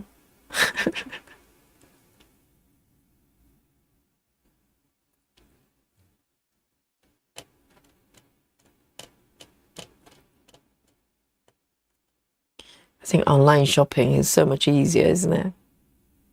But grocery, I do enjoy shopping at the supermarket, at the shops. There's something about picking up a broccoli by yourself rather than having it delivered. But other things, you know, household things, I don't mind. I don't mind using sort of Amazon or something. I think this needle is actually 26 rather than 28. So for a single strand, I'm using 28. And that one felt very chunky. I think it was a 26. And probably got mixed in. Hey, Kristen has joined us. Welcome. What are you stitching today?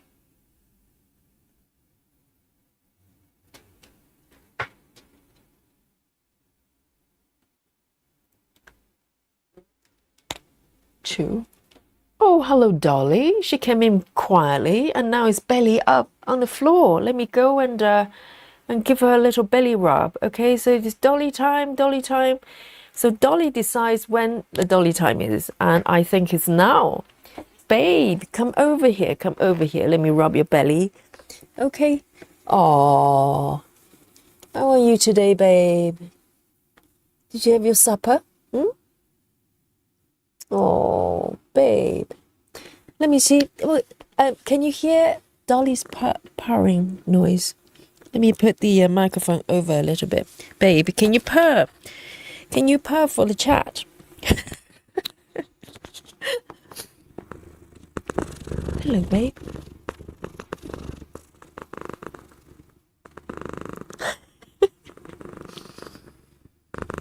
Can you hear it, guys? It's Dolly. Dolly's purring.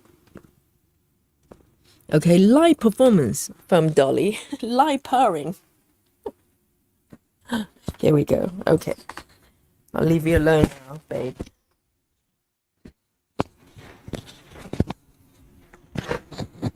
Dolly says, I'm not a performer. I'm just a cat.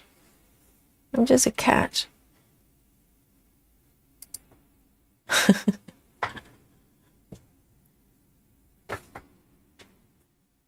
Susan says, chocolate buttons, Amazon. Yes. I get my chocolate buttons on Amazon because the price is so much better.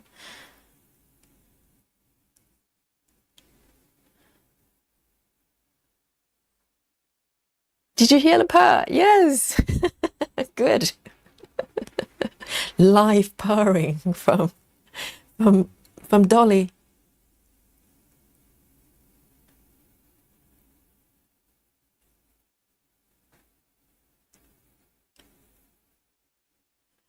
And Kristen says, I haven't decided on the project for the day yet. Maybe mini princess asleep on my or my Chiramaketi visions party.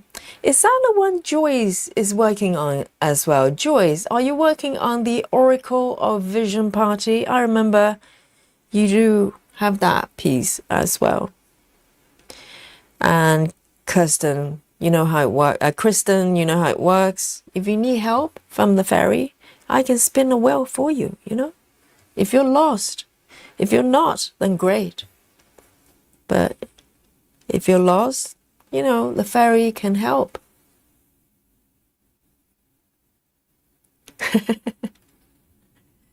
Little Dolly time, yes. I mean, up to maybe a couple months ago, she normally come in and demand attention right away. But recently, she kind of changed her style a little bit. Her approach, she would quietly just appear behind me, either just sleeping, snoring really loud, you know, like a, you know, passive protest, saying, oh, you're not paying me attention, therefore I'm sleeping, okay? And now she's just, you know, come over and just roll around on her belly quietly. That's a new approach. Oh yes, Joyce, you do have that one. I remember. That's kind of a tarot card themed Chiramaketi piece.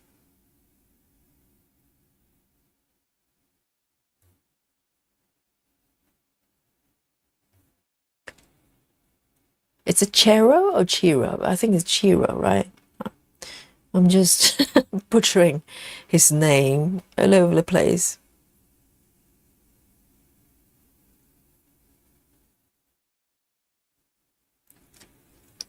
I know, her purr is very loud when she's happy.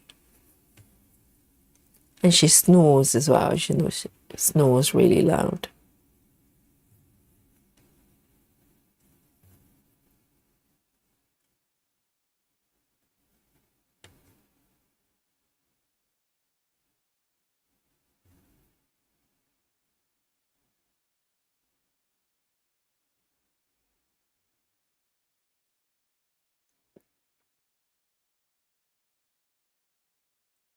Melissa says, my cat, Myla, will rub my stitching hand so hard to make me put my stitching down. Terribly jealous of my stitching project. Yes, I've seen many photos posted on our Facebook group that kitties literally just lie on top of the webs on the project. So they have to change projects or just stop working altogether. So yes, they know what they're doing, the kitties.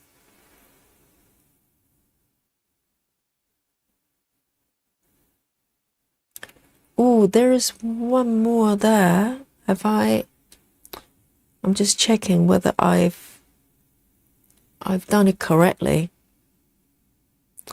2 over there, and that's 1. Yeah, it's correct. It's correct.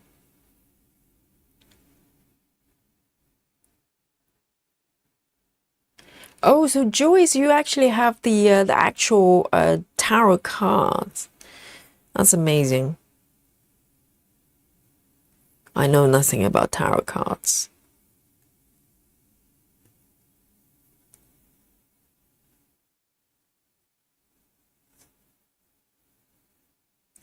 One, two. Okay. It's fine.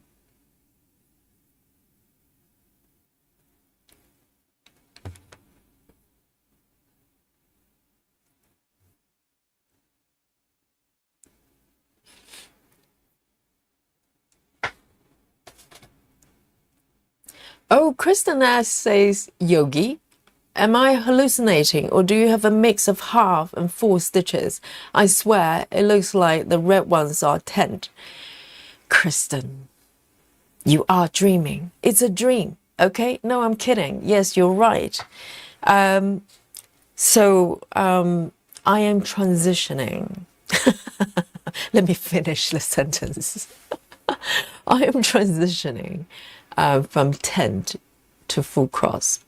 So this piece, I had kind of put it aside because for some reason I just felt I wasn't feeling the 10 stitches, which was the stitches I I did from the beginning of this piece. So this entire area so far are 10 stitches. You can see from the loose stitches here, they all 10.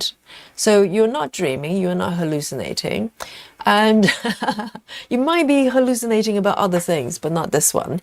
And but yesterday we talked about it on the stream, and I had the chat's approval to switch. Okay, I'm switching to full cross, which I'm a lot happier.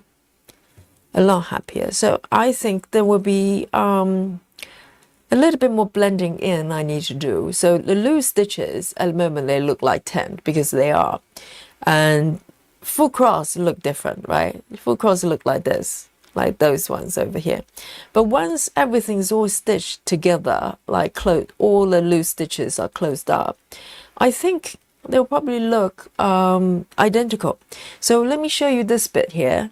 So this strip here is a mix of 10 stitches and full cross. Can you tell the difference where it starts, where it ends? This strip here is half and half, 10 stitches and full cross. And I don't think you can tell. I can't, looking really zoomed in. So fingers crossed, fingers crossed. So yes, you're quite right. Very, very observant. River says, I once had a tuxedo cat. He looked like a magician. He looked like a magician with tuxedo. And so I named him Magic. Magic. I see. Yes, indeed. As in magic. Yes. Very nice. Yes, I think tuxedos essentially make you look like a magician. That is true.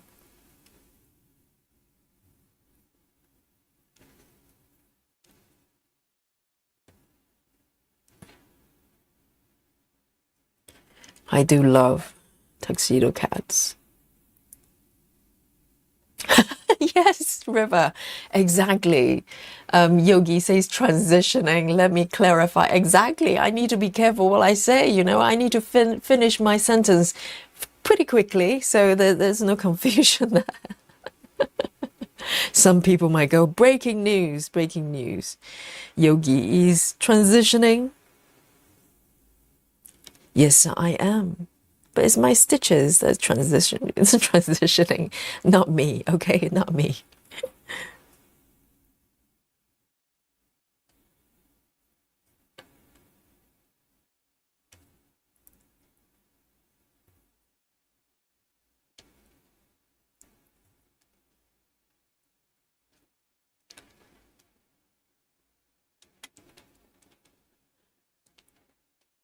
Yes, Kristen, but can you see it's blending in quite well? So let me just point it out here.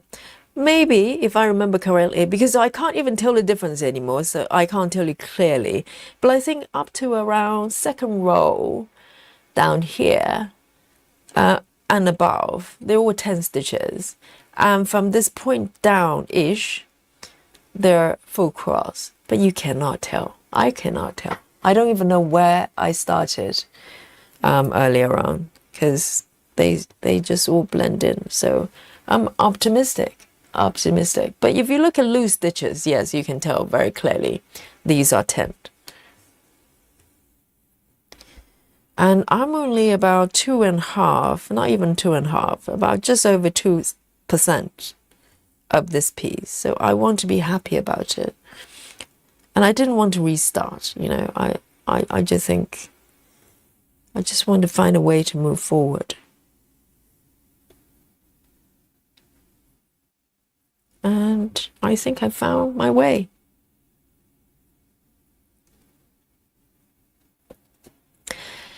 Aimee says, do you think you may not be enjoying the tent on this piece because you're doing more cross-country? Yes, Aimee, I think that's what it is. Because all the other pieces that I'm working on tent, I'm doing either block by block or in some cases row by row. And it's fine. And I'm quite happy working on tent. But when it comes to longer distance cross-country, I find these stitches very hard to read in terms of identifying their location. I mean, just watch me doing full stitches, I still get it wrong.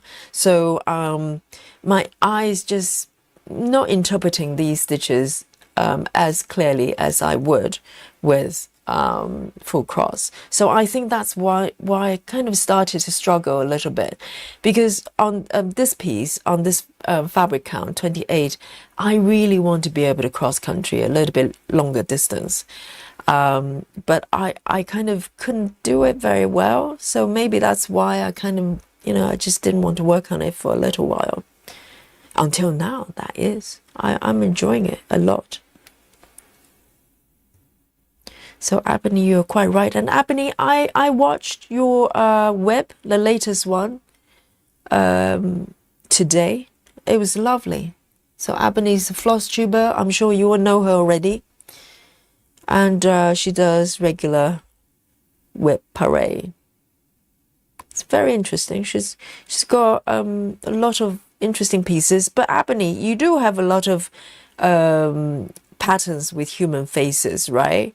I was thinking, oh, not a pair of eyes, please. And Aimee has a lot of, you know, patterns of people. No cats, but people.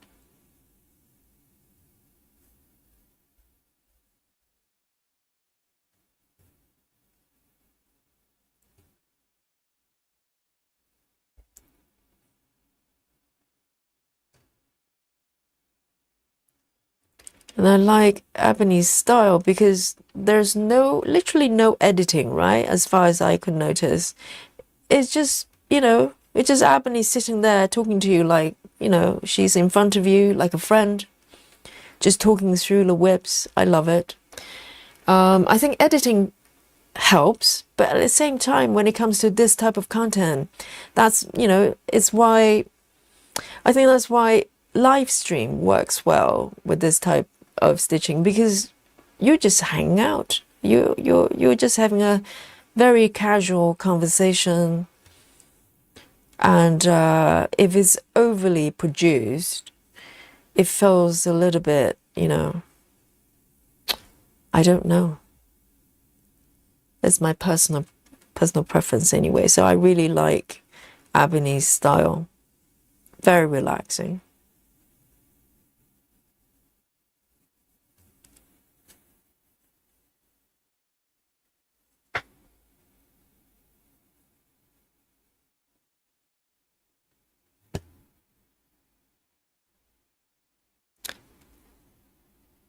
Yeah, check out Aimee's. It's stitches. Well, it's the same handle as her YouTube name here. That's her channel. Susan says, Abine's Harry Potter pieces don't have faces. Well, not every single one, but and also there's some teddies coming along. Okay, we need to make sure that teddies is alive and well. We need to check from time to time.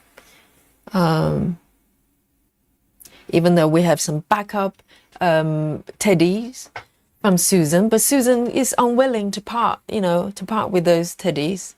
So we need to make sure the well-being of the teddies are being, checked on once in a while.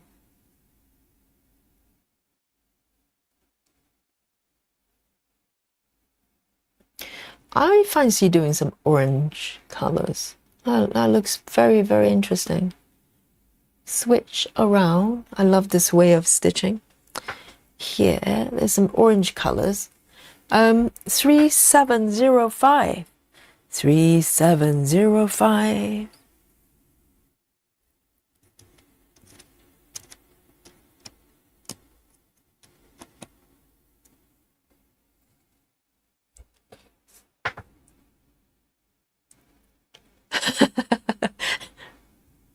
Oh, there you go. Aimee says, I have 2 teddies incoming for her Christmas piece. And a little secret about me, I still sleep with a teddy.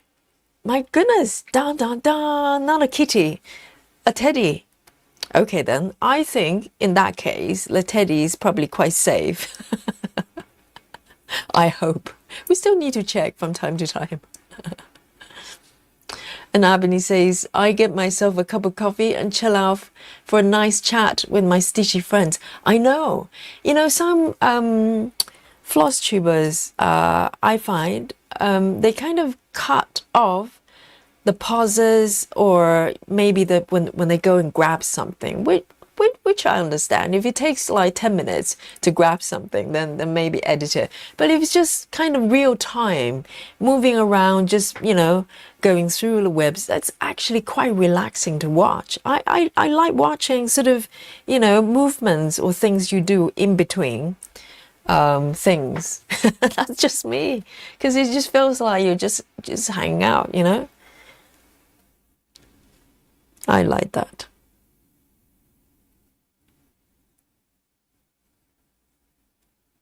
So Melissa has found Aimee as well. Amira says, how do you guys decide which color comes next? I take my piece to lectures in university with me, and sometimes just ask a friend to pick a color. And as it's a stamp cross stitch I work in, well, I think every stitcher is different, right? So guys, how do you pick your next colors? So for those who use Saga, I know there are different ways that the app can not randomly, but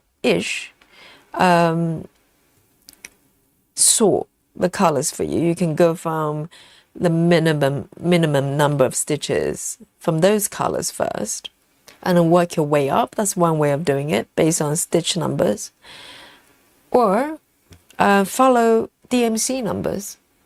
That's another way. Or there are stitching methods like typewriter, for instance. Then you go through the pattern in order, one symbol at a time from top left, etc. So, there are various different ways, or randomness. You just, like I'm doing here, I just flip over the chart and pick the color I like and just go for it. So there are various different ways.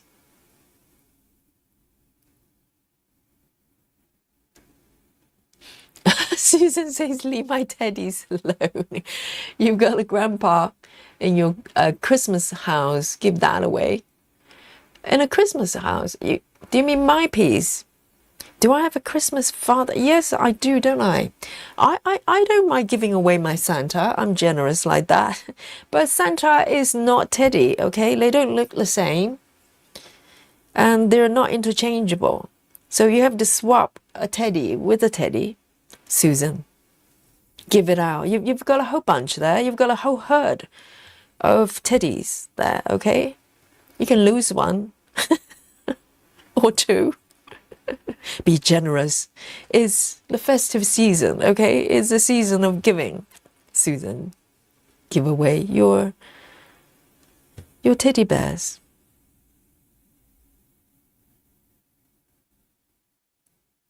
Lovely. And I'm going to end this one down here and move to the right. There are a few more stitches. So I don't like to take my thread across the stitch area. So the next few stitches are on the other side. So most of the times I just end my stitch here and start again from the other side. It makes me happy or happier.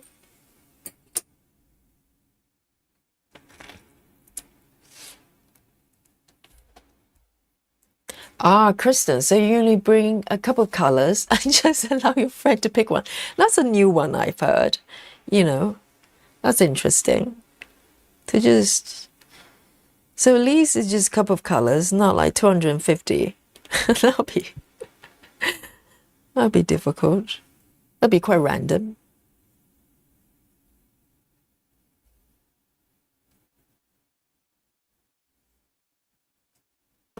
And Susan says, most of the times I do the typewriter method. So I take the color next line. Oh, I didn't know that, Sarah. So you normally just pick one symbol at a time in order. I didn't know that.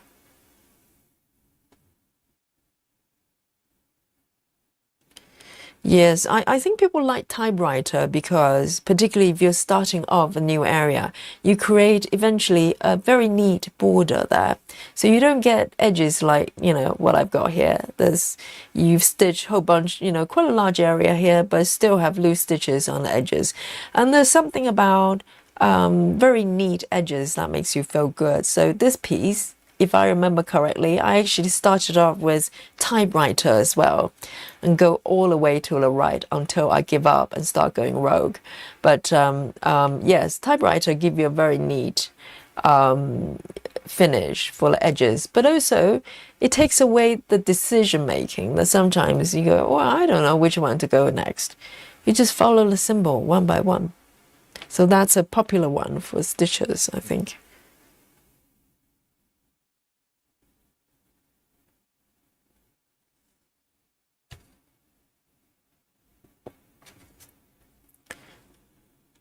And 1, 2, and there's one over here.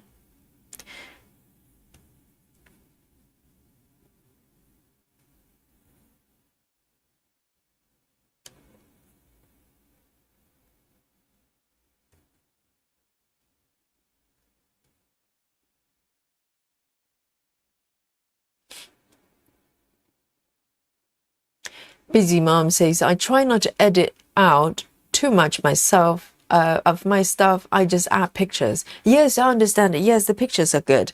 Busy Mom is also a floss tuber. We have many floss tubers here. We're so lucky. And, you know, if you like the channel, you get to hang out with them here as well. How nice. Get to ask them questions. Ebony, Nikki, Busy Mom. They're floss tubers.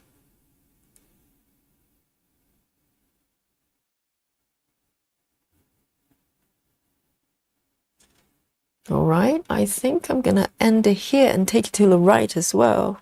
I don't mind finishing stitches. They're just a little bit neater.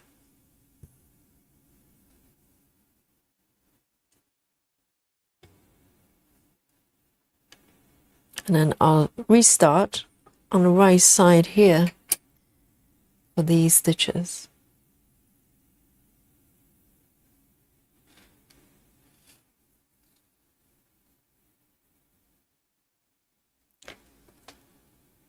Yes, River has to put the little birdies to bed.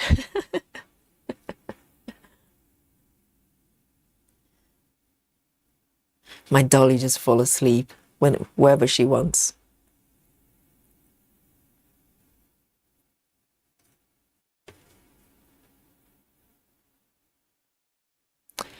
So let's have a look. The one here is over here.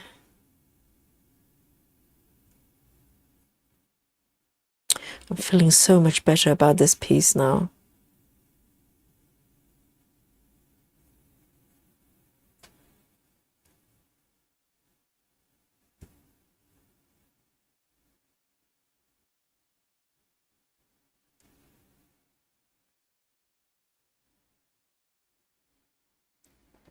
Clara says, I use the typewriter method, so whether it's the next top left stitch, I go for it. Yes, I think a lot of people find that method quite relaxing because you don't have to think about it. You just do what you're told by the pattern.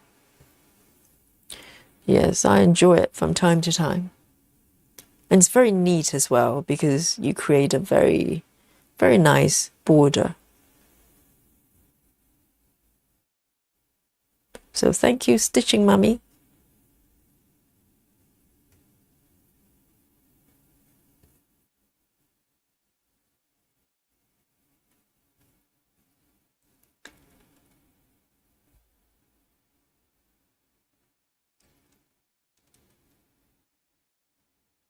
Rochelle says, Yogi, I tried block by block parking. I did the way you said, but it's not for me.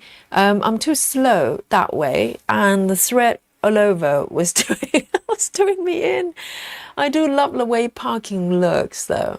Yes, I'm glad you tried. That's a little bit important thing, because if you tried it, you just go, well, it's not for me. Then at least you know, right? And parking's not for everyone.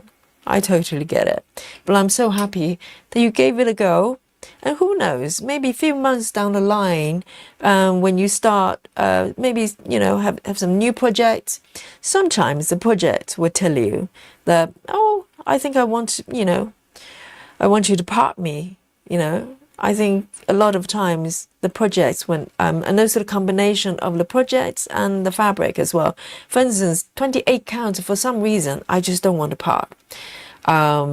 So, you know, just follow the guidance of your patterns there, of your project. So, but I'm very happy that you gave it a go.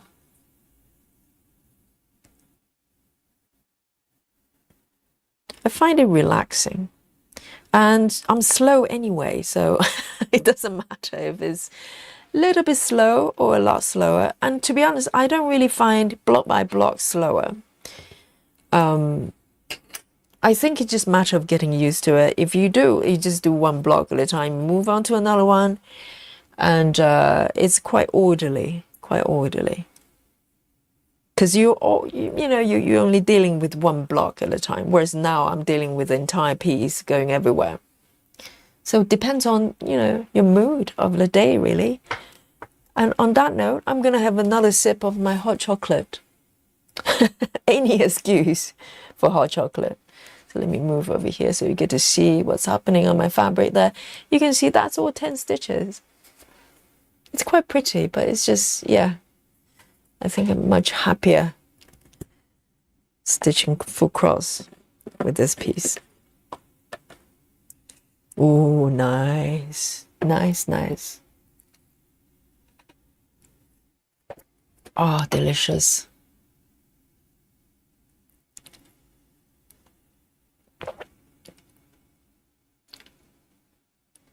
Melissa says, I'd stitch the whole color until it's gone.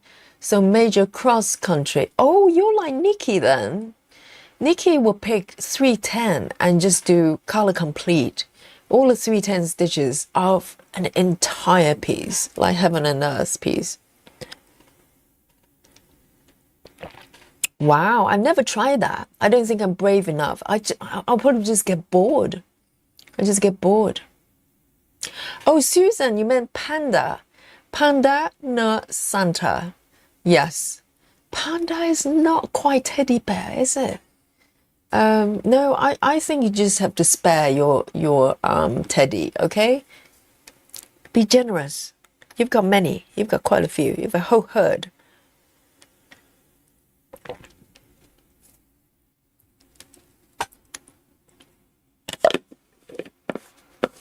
Oh, lovely. the lid back on.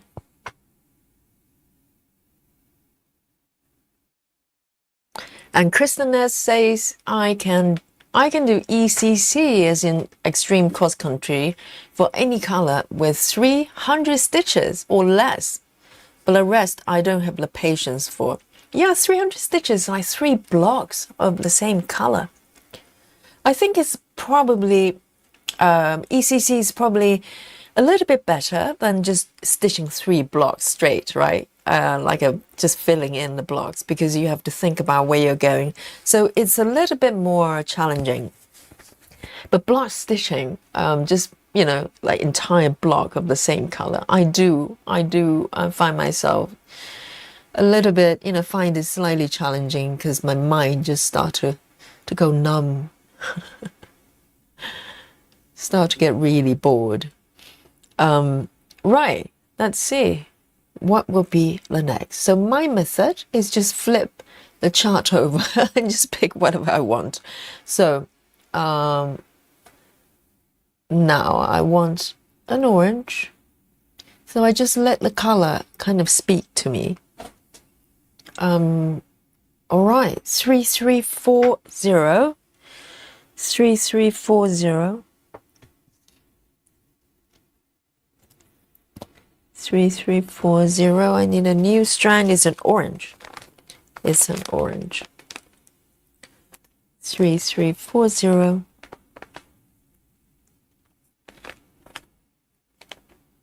Oh, very bright orange.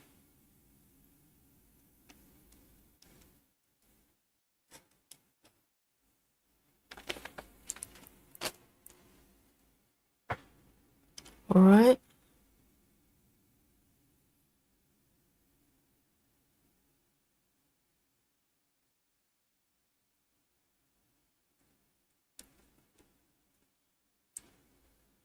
Joy says it's also about finishing 2 strands.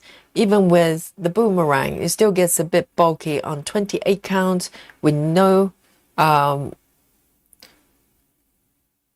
numbers.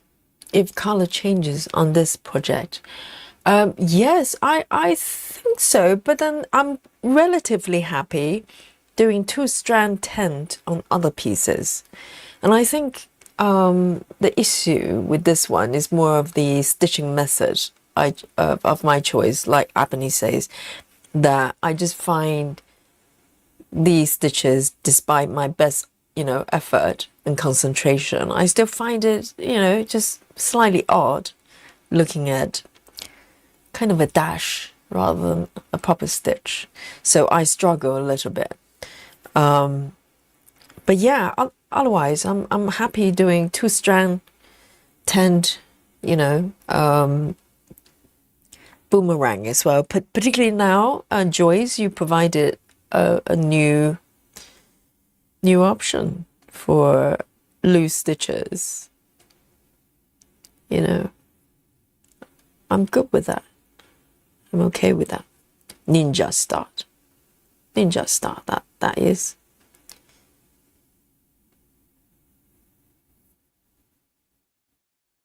So there's one orange here, and I'm gonna do a yogi move here, okay? Because the next stitch is literally vertically down here, and I don't want to take my strand, my thread, over the stitch area. So I'm going to just tuck it away from the area and just do a kind of a pin without doing the pin. Yogi move. And oh, 99 Sylvia, it's great to have you here. And then come back to this area. 99.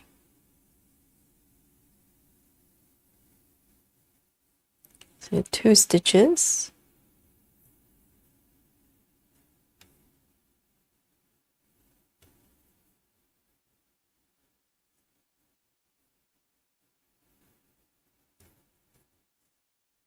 Yes. And I think, so I'm not able to do a yogi move here because these are 10 stitches and those are very light in colors as well. So I'm going to end my stitch here and move it over to the right. So I'm okay with that.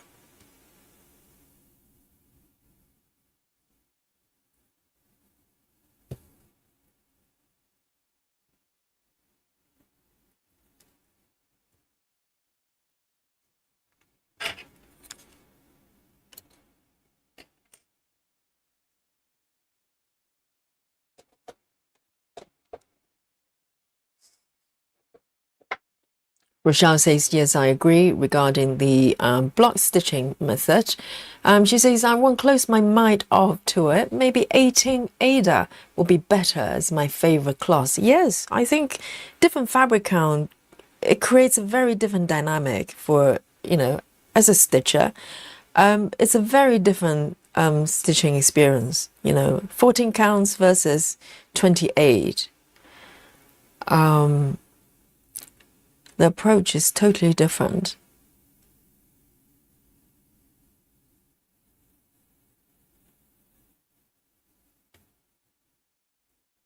For instance, Gemma's method, I would not use it for anything about sort of above maybe maximum 20 counts. Above that fabric count, I just don't think Gemma's method, well, it still works, but it will probably start to feel slightly frustrating because you're moving around such a short distance between stitches. Kind of, you know, 10 blocks could be just about this big, or 2 blocks is like this big, whereas 14s are double the distance. I don't know. I think psychologically it feels different. I feel.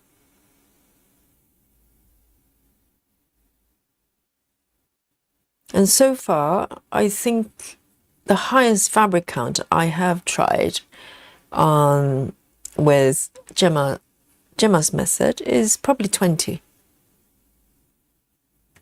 And I tried it on 25. It just didn't fly. It just didn't feel right. I just feel like I want to do something else. It's weird like that.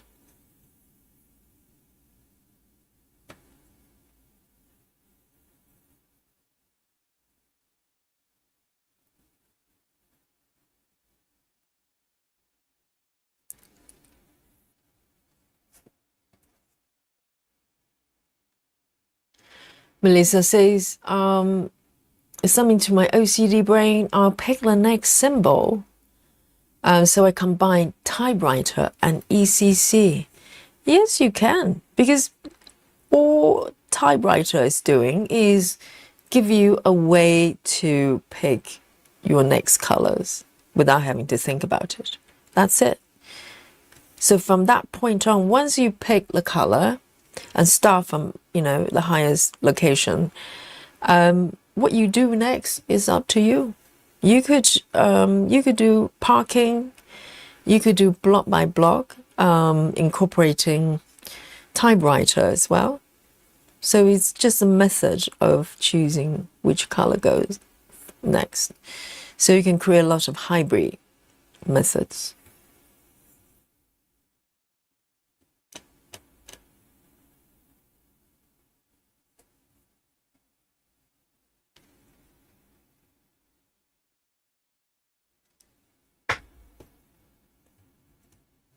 Right. I think I'm going to take it to the right.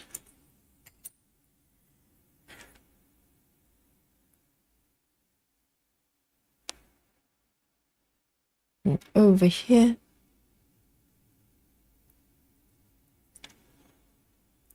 There.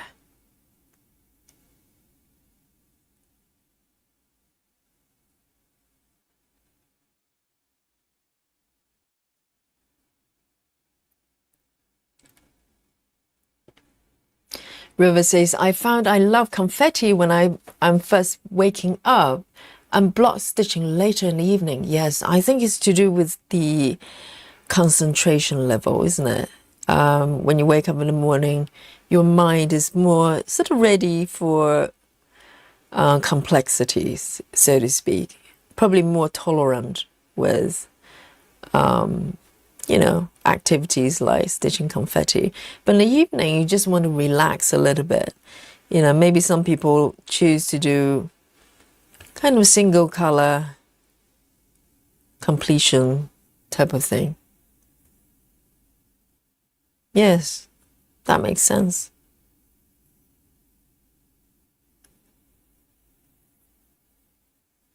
Claudia says, Yogi, where did you get the cards for your DMC set? I want to set something similar up. Do you mean the floss cards for the organizer? Do you mean these ones? Claudia, let me know. If you're referring to these ones, you can. I created the template myself, so you can get the PDF. It's posted on our Facebook. I trust that you're probably a member already. Go to the top of the feed where it says featured. So that's where I save a lot of really good tips, information from you, and things I posted. Some of them are useful, not all of them, okay? But that one is useful. And just scroll down the features section. You'll find a post where I included a link to the template here. So it's a PDF that you can print out if you have a printer. And I print it on a cardboard. And on the post, I also included the weight of my cardboard there, so you can use that as a reference.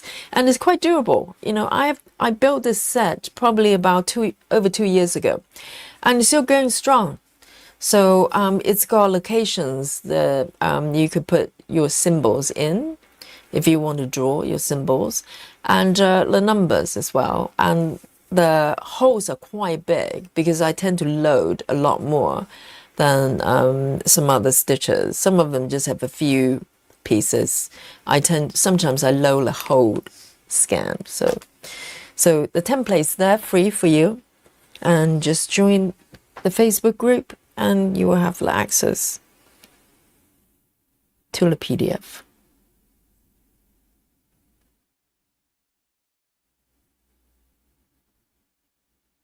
So it's quite useful to build a master set.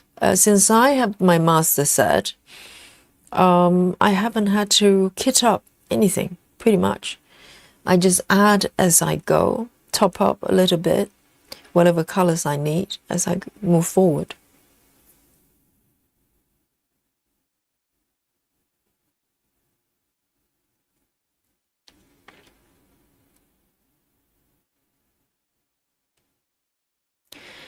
Janine is going to bed as well. Night-night to Janine. Oh, Alison has finished the ghost panel on the spooky season, the one I was stitching yesterday. Well done. 680 stitches completed today. Oh, that's nice. Yes, that's a nice finish, isn't it? And then you're going to the party. Wonderful. Amazing. A beautiful ending for this year's Halloween stitching. And I hope you have fun tomorrow.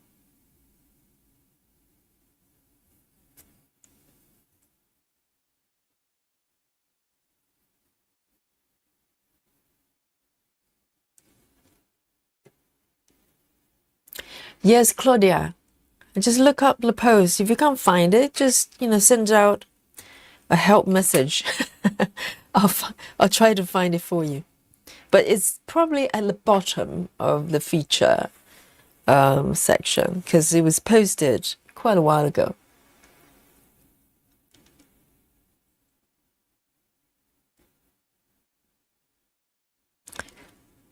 It's here. I've got just one loose stitch here of this color. Let me do that one.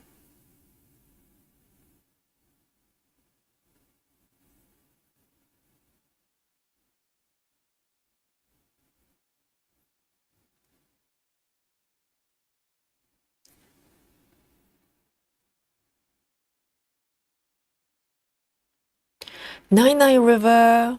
Have a great night. Night night to the birdies as well.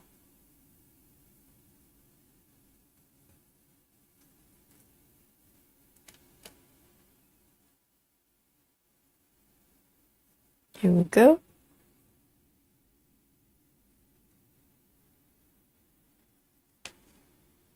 Do a tuck in here.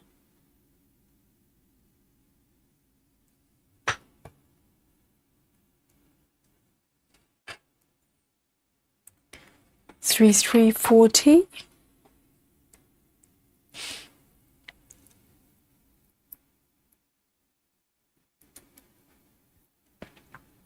Claudia says, I spent 45 minutes looking for 498.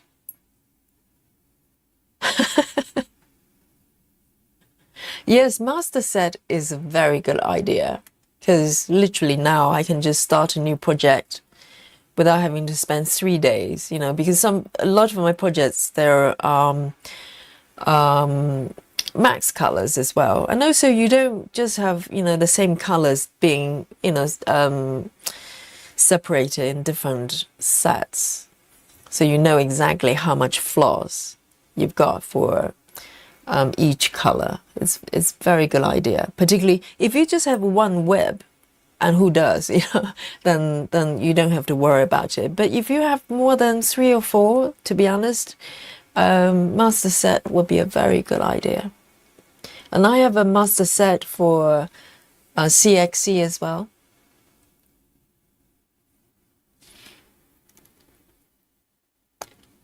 Oh, Janine.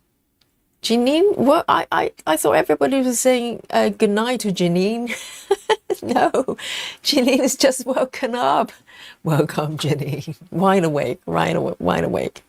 Because if somebody's saying good night to somebody, I just join in. I don't check. You know, who knows? Maybe you're going to bed, taking a nap in the morning. You're allowed. Very nice. And I'm going to continue with the flipping over inverted method. That's my method. But I'm going to move over slightly to the right here, just for the variety of colors. I think will be quite fun to do. But the only rule I have with this way of stitching is if I'm starting a new color, I can't just randomly start from here. I can float away, but the starting point has to be connected to an existing stitch, because that's my way of ensuring that I'm not going to lose my counts. You know, if I just start randomly starting anywhere here, the chances of me picking the wrong location is very high there. So wherever I start has to have at least one stitch next to it. That's my only rule. Right, so let's have a look. Let's do something maybe a little bit darker here. It could be over here or maybe somewhere there. Let me have a look. Let me see what takes me fancy. Some brown might be nice. Brownish color. Because even pinks, I like pink colors, but if I do pinks and reds for a little while, my eyes start to get a little bit fatigued with the colors. So here we go. I'm gonna rethread this one.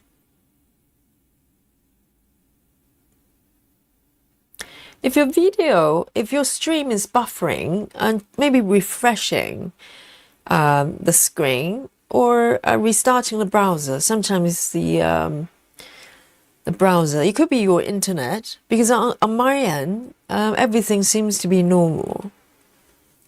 But sometimes, you know, internet does what internet does. If you just refresh the browsers,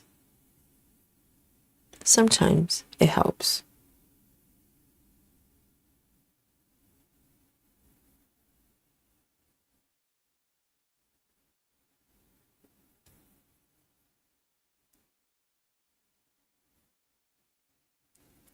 Amira says, it's already Friday for me.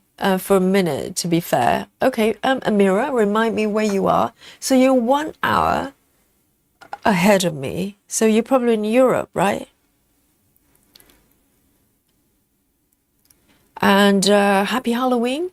And have a lovely, lovely sleep, Amira. Oh, right. Yes, it's technically Halloween, isn't it? Yes. In Holland as well, it's crossed midnight. So happy Halloween wherever you are. If you're already Friday, then happy Halloween. Wonderful.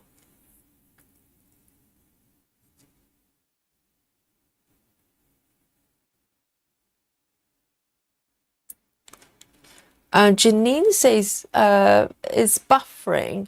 I'm looking at my browser here. It seems to be okay on my end.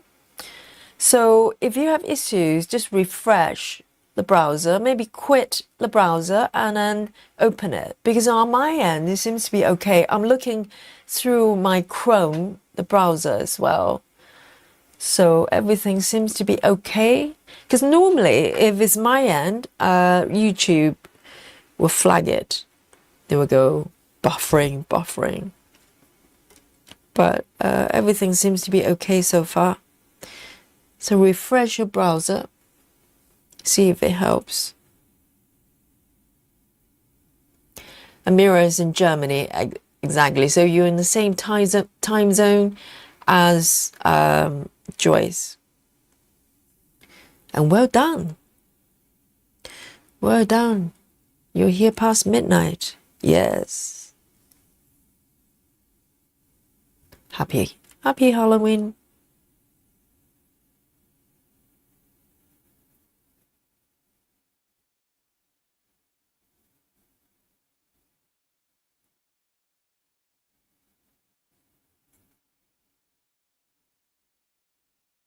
One over there.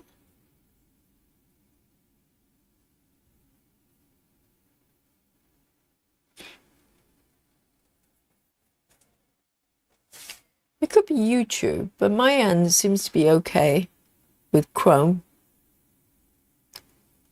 How interesting. So everybody's stream is buffering. Yeah, it seems to be okay over here.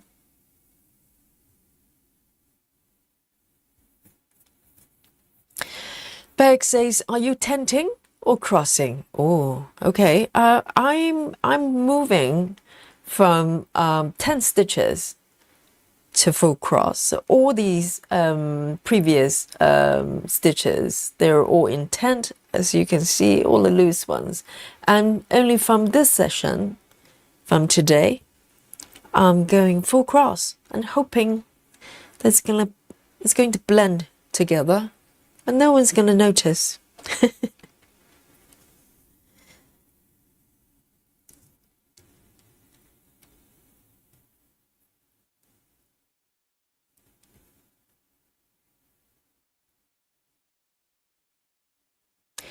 And 99 to Joyce. Yes, it's bedtime. It's over midnight, over Joyce land there. So 99 to Joyce.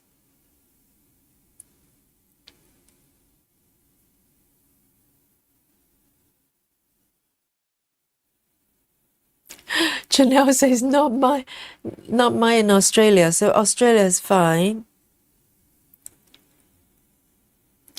Maybe it's regional. Maybe sometimes YouTube have issues. Just kind of localized. It's okay over here. And it's okay in Australia.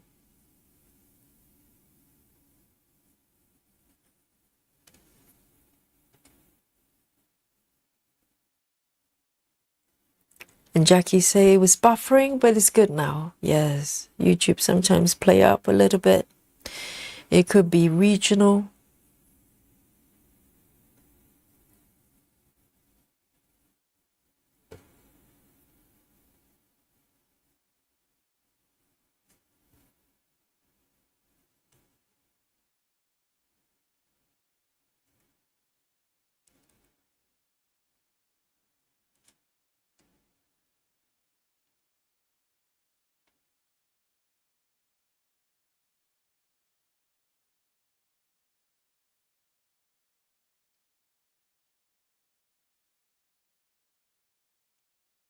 Kristen says 10 years later, decision made on what to stitch. A brush with magic by Lisa Parker. Black cat with brim. 10 years. Does that mean you started the web 10 years ago?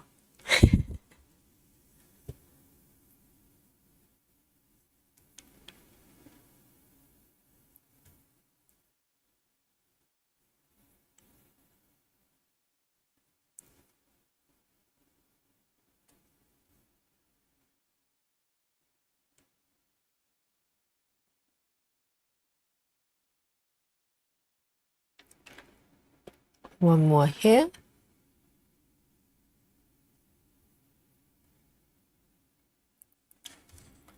Lovely. Lenny says it was buffering here in South Australia, but fine now. Yes. Happy to hear that.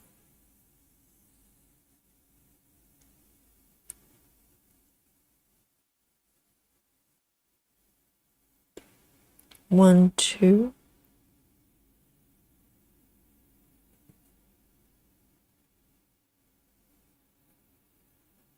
Just one stitch here.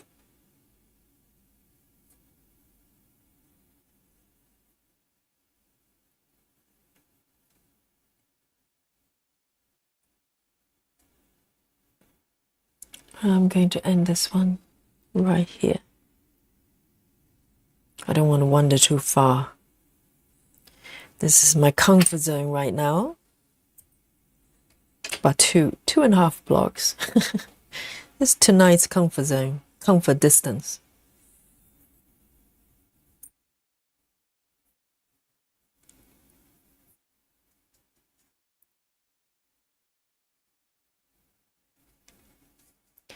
Aimee says, I often wonder how will it feel to still be working on these large pieces in 10 years' time? I don't know. As long as you're enjoying it, I think it probably doesn't matter, because my Gecko Rouge probably, and my little cake shop as well, I've been working on them now close to 3 years, even though Gecko Rouge I've just restarted. But the little cake shop, yeah, come to think of it, probably 2.5 years, because I started it just briefly after Gecko Rouge. So, you know, I kind of have a side project for a little bit. And so, yeah, it's over 2 years. And to be honest, I don't know. I'm planning to work on them for a long time. So who's counting? Who's counting?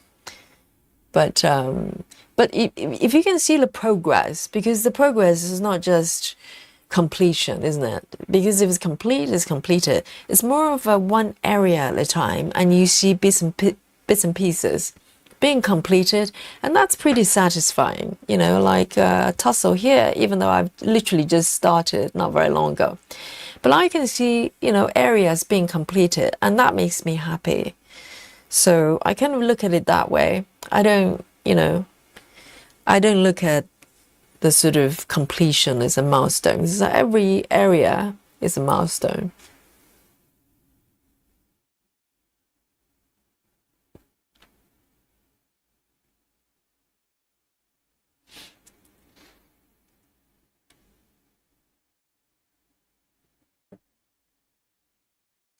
Oh, I see, Kristen. So the piece you're starting is a new one, but it took you a little while to decide to start. Like 10 years. Oh, Janine, is it better now? That's good.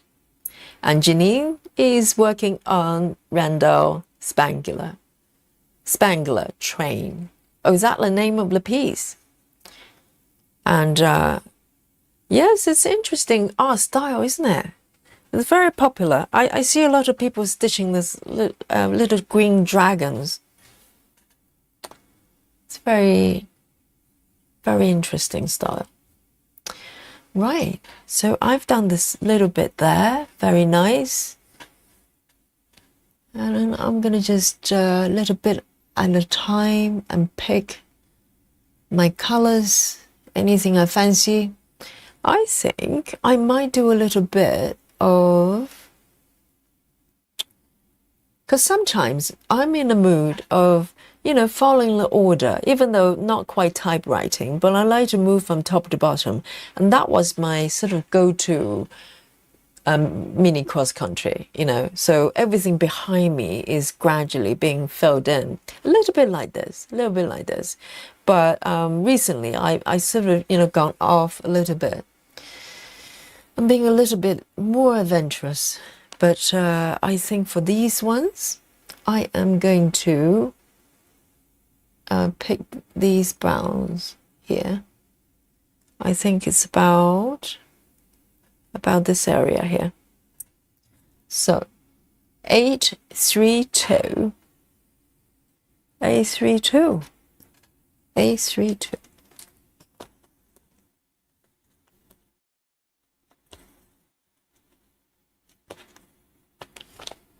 Here we go.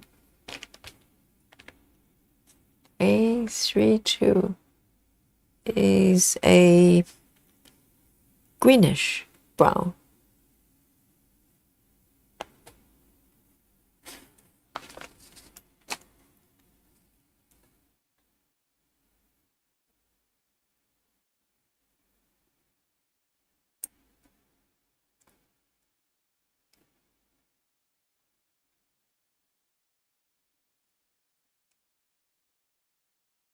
Laurie Dixon says buffering in Louisville. Is it KY? I don't know where KY is. But it's okay now. So it must be some sort of regional issue.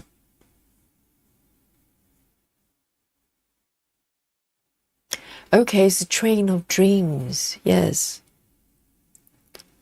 So the artist, I have seen the artwork around. I just didn't know the name till recently. So since doing the streaming, people mention different artist names, and I start to kind of attach the name to the artwork, even though I have seen those pieces around before. I just didn't know who it was. It's very popular.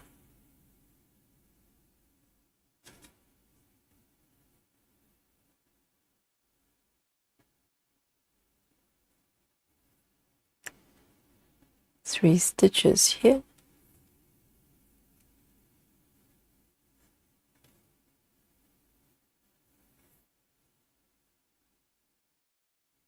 By switching from tent to full cross, it feels like a different piece. It feels like a different project. It stitches very differently, and I love it.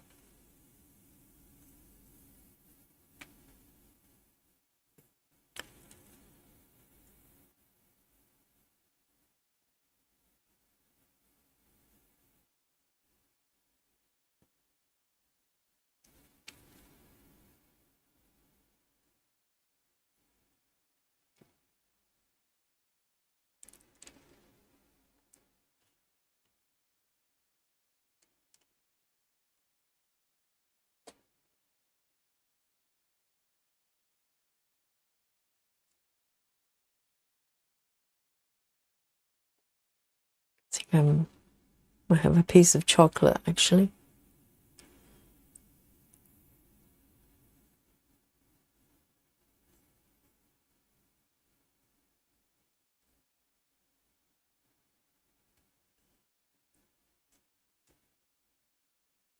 Double chocolate.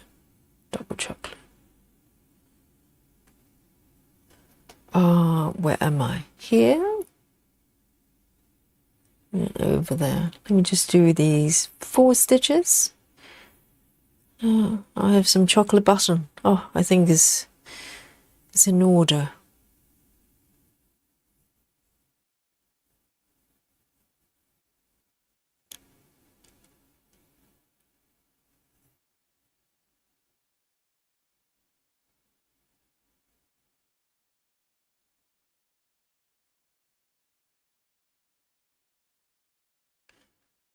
One more over here.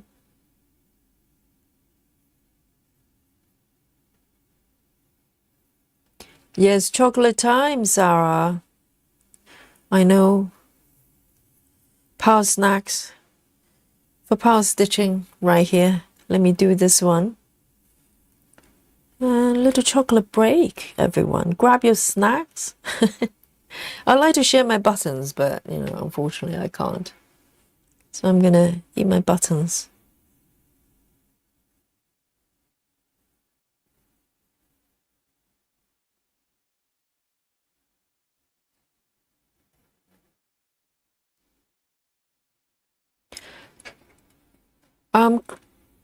Clara. Clara says, Yogi, what's the name of the chart you're working on when you did the video on parking recently? Okay, it's a piece called Twilight View. So it's this one. Let me show you. It's a 14 count cross-stitching kit I bought on Amazon quite a while back. It's this one over here. Let me show you the mock-up. So you can see where I was working on earlier on last Saturday here. So I actually picked my actual web. I was thinking about starting blank on a piece of spare fabric, but I thought, well, why not just, you know, work on what I've got already.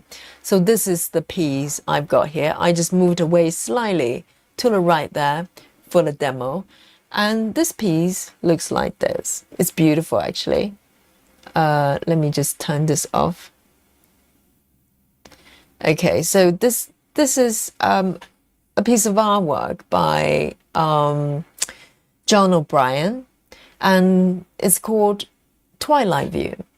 But when I bought this kit from the company, it was under the name of, I'm trying to think, Stationery Shop, which kind of doesn't really make much sense because this is it's kind of an antique shop-ish, and it's a Paris street view. So this is the piece I'm working on. It's beautiful, isn't it? So this is a 14 count cross-stitching kit I bought.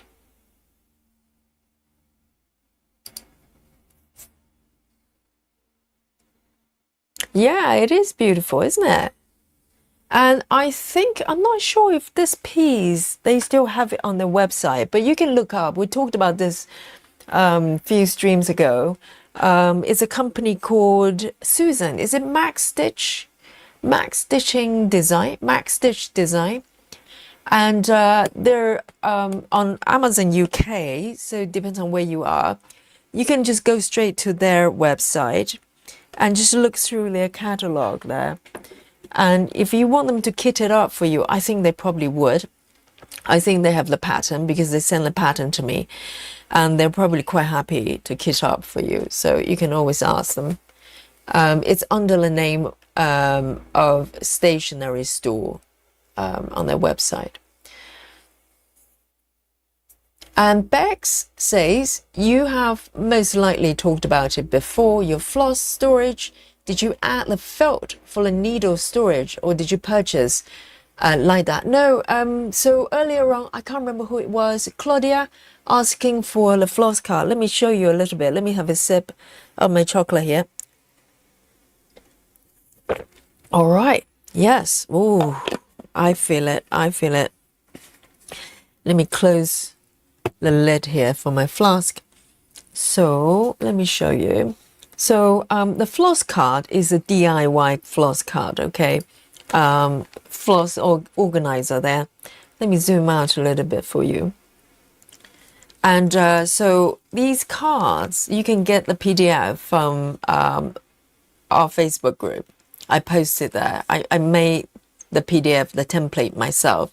So you can print 2 of them on a A4 sheet. I use A4 size cardboard. It's kind of, you know, thick, but, you know, still flexible. And I just cut a piece of the felt. So on the template, there is a dash line there to guide you where to place your felt. I mean, you know, you can adjust the height if you want to, but this is how I like it. It's nice and spacious. And the reason the felt is the size that it is, because very often I'll take my thread here. Let me just take one here. And I'll dock my needle here. So these ones are only threads. I basically thread through my needle, release the needles, and just leave the threads on the felt. So it's one way of keeping your sort of leftover thread there. But you can also do this. You can also just thread your needle through and dock your needle there. That's why I want it, you know, quite wide, because in theory you can have it sort of half the height, but I want the entire needle to be there and not to stab myself. So so I want it to be kind of, you know, the same height as most of my needles. So this is another way you can dock your needles here. And I also have a needle bore. So I have the needle bore for my DMC and also my CXC, but there are some 2-strand ones, as you can see.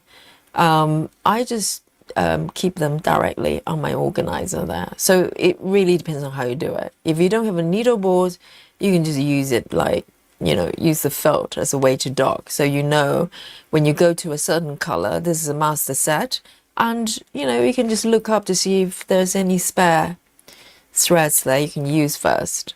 And you can also have one single strand, 2 strands, whichever. You've got plenty of space there. So this is how I do it. And you can get a card and print them. Well, you can get a template and then print them yourself. So this is how I organize it. And it seems to be working pretty good so far. I've been having it to close to 3 years now. No issues there. And yeah, the cardboard, they seem to hold pretty well. Yes, chocolate time here. I nearly forgot. And Aimee, night to Aimee, 99. Really good to have you.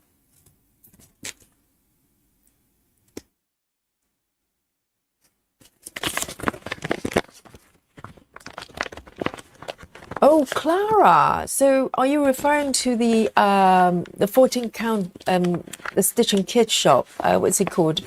I just struggle to remember the name. Max Color Design.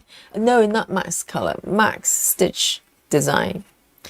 Clara says, I've been there about 3 times and love the shop. The owner is so helpful with the customers. I haven't gone in a few years.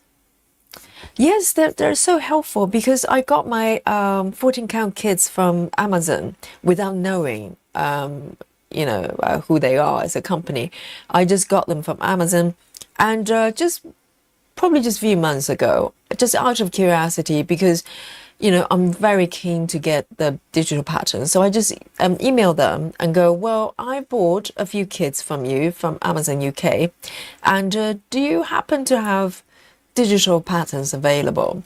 And I fully expected them to come back to say either, no, we don't have digital pattern, it's only paper only, or yes, we have digital pattern, but you have to pay for whatever amount. I would have happy to do that, but instead they didn't even ask me to provide any proof of purchase. They didn't say, hey, which date you bought from Amazon? Can you show us the receipt and purchase history? Nothing. They just sent me literally 4 files that I mentioned on the email. Totally just trust-based. And they just sent me the digital version. That's why I'm able to work on these patterns now on Saga. So kudos to them, really. They're really good. So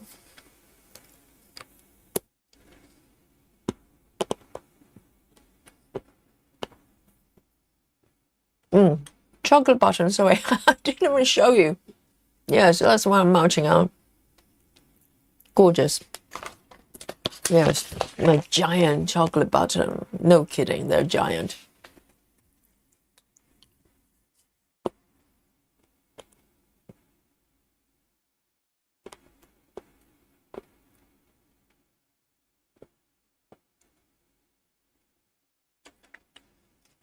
Susan says Max Stitches Design. Yes, that's the one.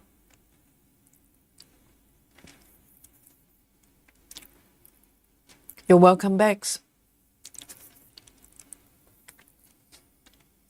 Right, I might have another button. Why not?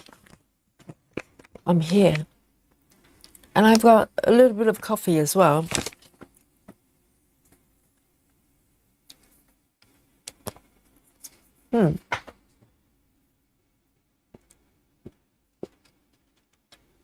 Yes, those 14 count charts are really well charted. All of them have back stitches. Yeah, they're gorgeous. Gorgeous. Let's see. Let me see which color I should be picking next. I can probably go for a couple of colors.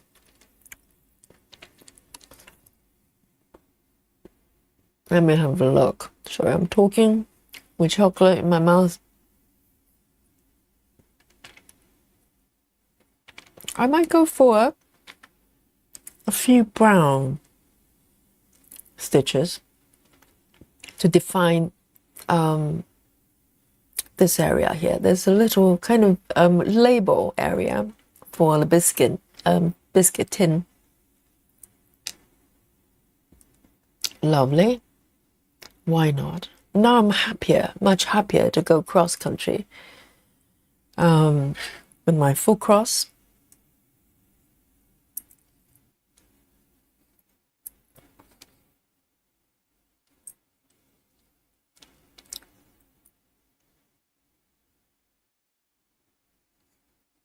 Janine says, I'm in confetti hell right now. But Janine, if you've just woken up, you know, this is the best time to deal with confetti. Like River says, you know, when you wake up in the morning, you know, you're ready for the confetti, not in the evening. Right, this one is interesting. 898, 898. 898. It's a lovely chocolate brown. And it will give this area a lot of definition. Okay. So I think I'm going to start here. I need to have a strategy in terms of where I take my stitches, where I float my stitches.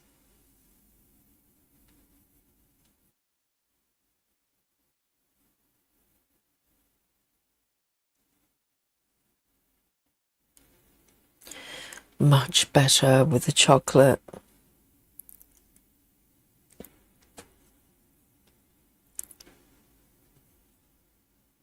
I'd like to know how many calories we actually burn, you know, doing confetti versus block stitching.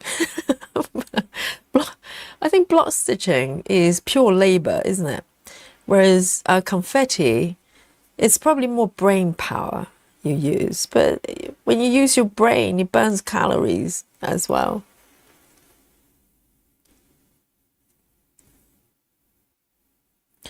So that's why sometimes after a session of power stitching, you feel peckish. It's totally normal. It's not you. It's your body is craving for more calories.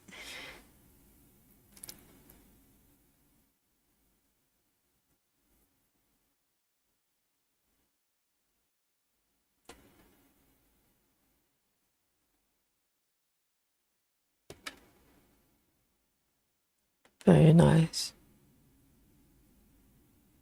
Oh yeah, I forgot to do something. I forgot to show you our Christmas pattern here. So some of you might have seen it already because we've just finished Halloween stitching yesterday, the final week, and next week, from next Wednesday, okay, we're starting a new piece.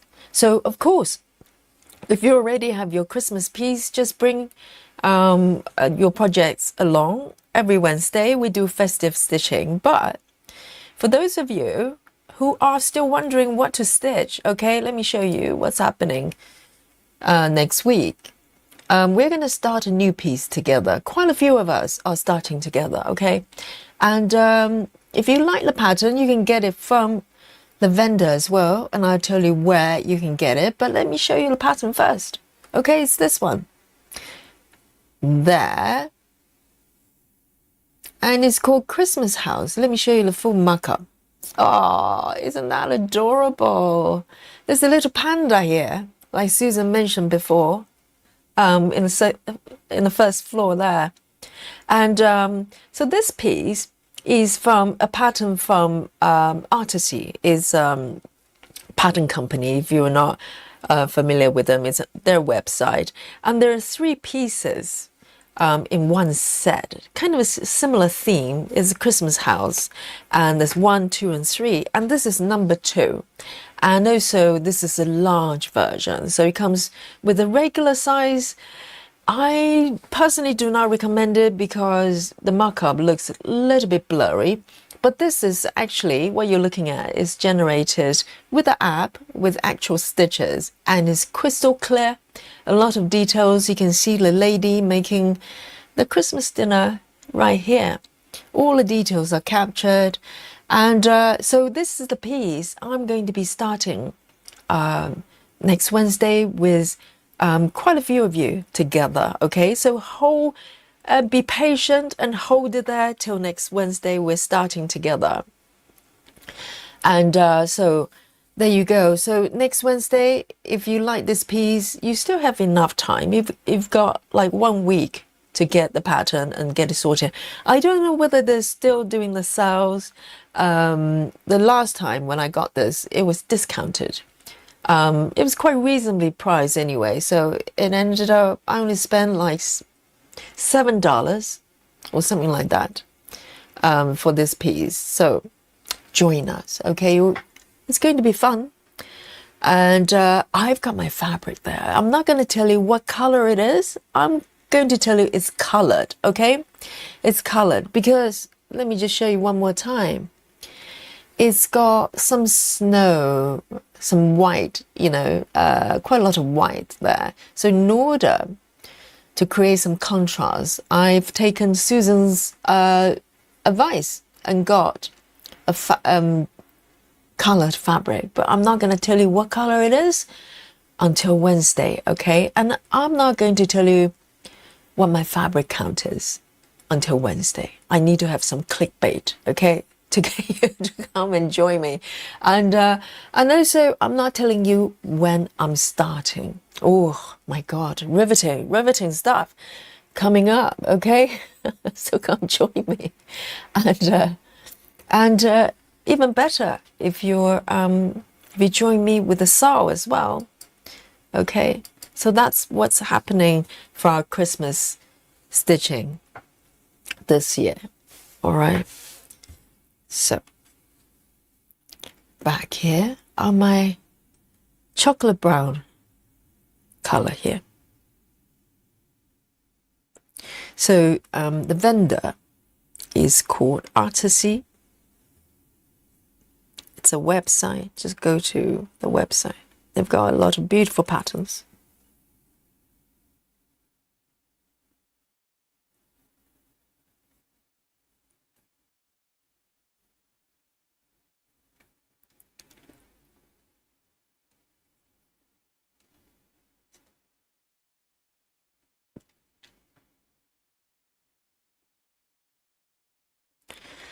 Janine says, I usually don't mind confetti really, but I like on my 10th color and I have stitches, about 15 stitches. I know, because sometimes, even within like a blog, you can get like 30 colors or something crazy like that.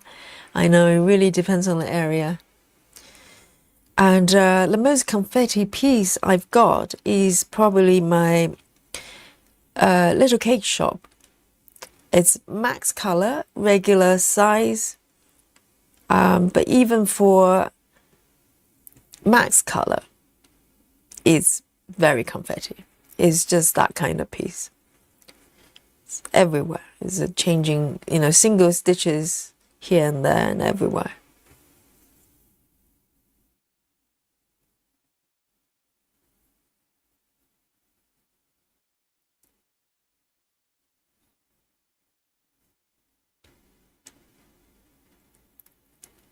Natty says, where we're not starting together. Which piece? The Christmas piece. We are starting together, Natty. Have you started? Have you cheated? I know some people started. They cheated. They couldn't wait. But if you're patient, and you should be, we'll start together.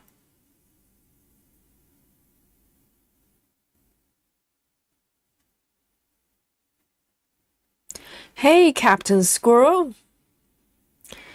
Good morning.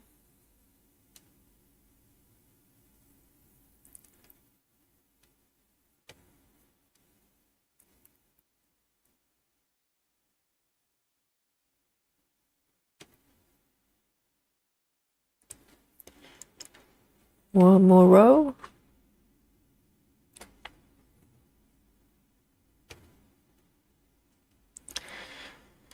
This is nice. Full cross.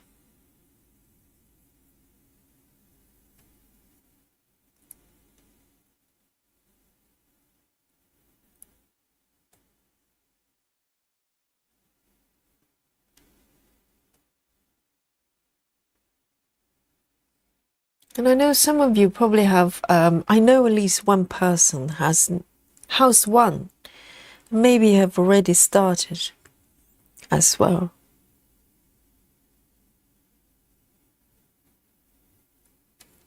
And I don't know anybody stitching house number 3, because house number 3, there's a creepy looking Santa, like a burglar Santa. I don't know anybody's picking that version.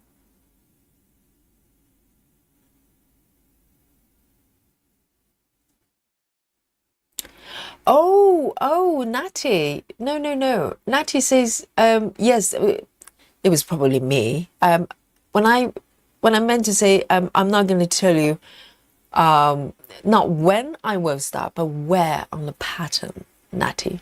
Where on the pattern? Is it upper left, bottom right, center, or something else? Location of the pattern. But we're starting together. Oh, do not panic. Yes, we're starting next Wednesday together, live. But I'm not going to tell you where on the pattern I'm starting until then.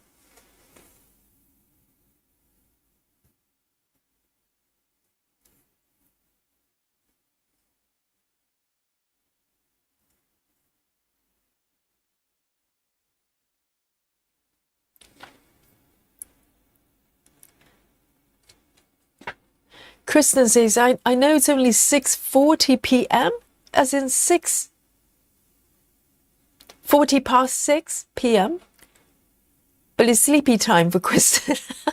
Fair enough. If you need a nap, take a nap. Why not? Sounds good.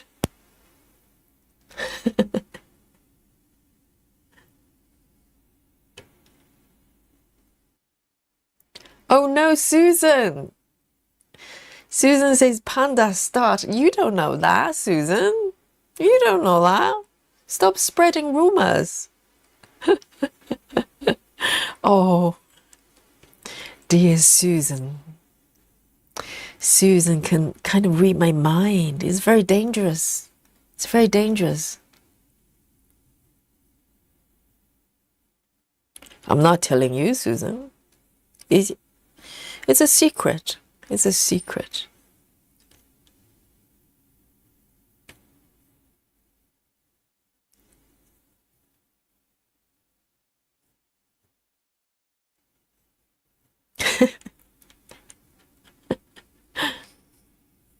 Kristen says, I agree with panda starch. Oh dear. I think if you're stitching house number 3, it will have to be creepy Santa start. Start with the burglar Santa.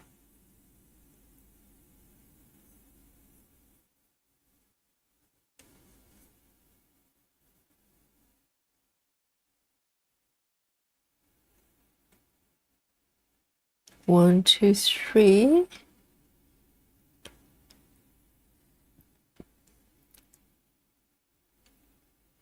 Natty, so you have an entire week to decide where you're going to start. I know it's tricky, isn't it? So you have to look at the pattern itself to see. Just make sure you don't get bored if you start from a certain location, and also maybe stitching method as well, isn't it? I like to be flexible.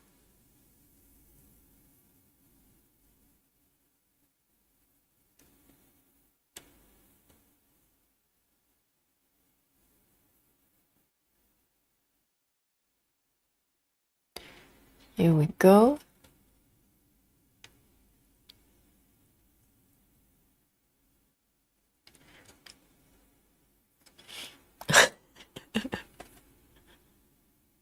Positive peer pressure. I know. Let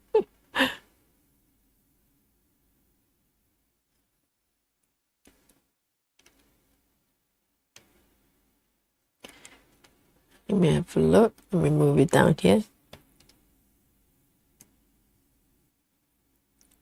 I think 28 counts just give me a little bit more sort of courage to wander a bit further, because physically, because stitches are smaller, right?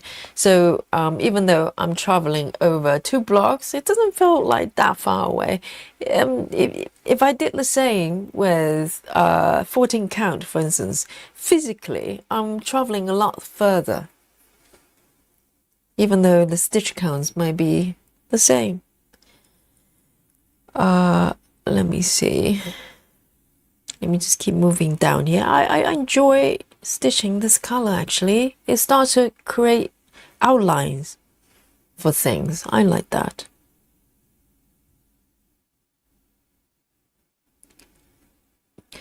Sarah says start at the front door. Oh, the door start. I see.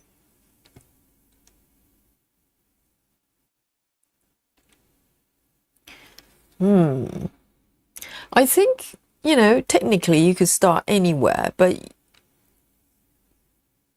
it's just a matter of, you know, knowing where it is exactly. That's the tricky part. I think that's why people do corners, because, or center, you know, if you do the center, you know, you're probably at the right spot.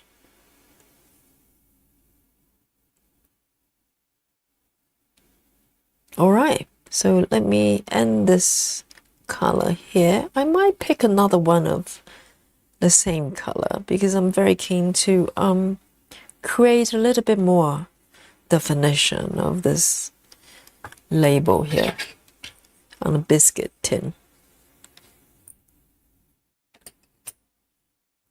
Susan says, is there a kitty? I'm not aware of kitties on that pattern. I don't think so. I don't think so. There may be a teddy. I don't know. Or maybe I have to borrow one from you, Susan. You're going to run out of teddies. You've only, I think you've got 5 to spare. And 2 are going to go to Aimee, and then 1 probably goes to me. You're going to have 2 left. Oh, poor Susan. Natty says, I want to do something different. I always go top left. Exactly.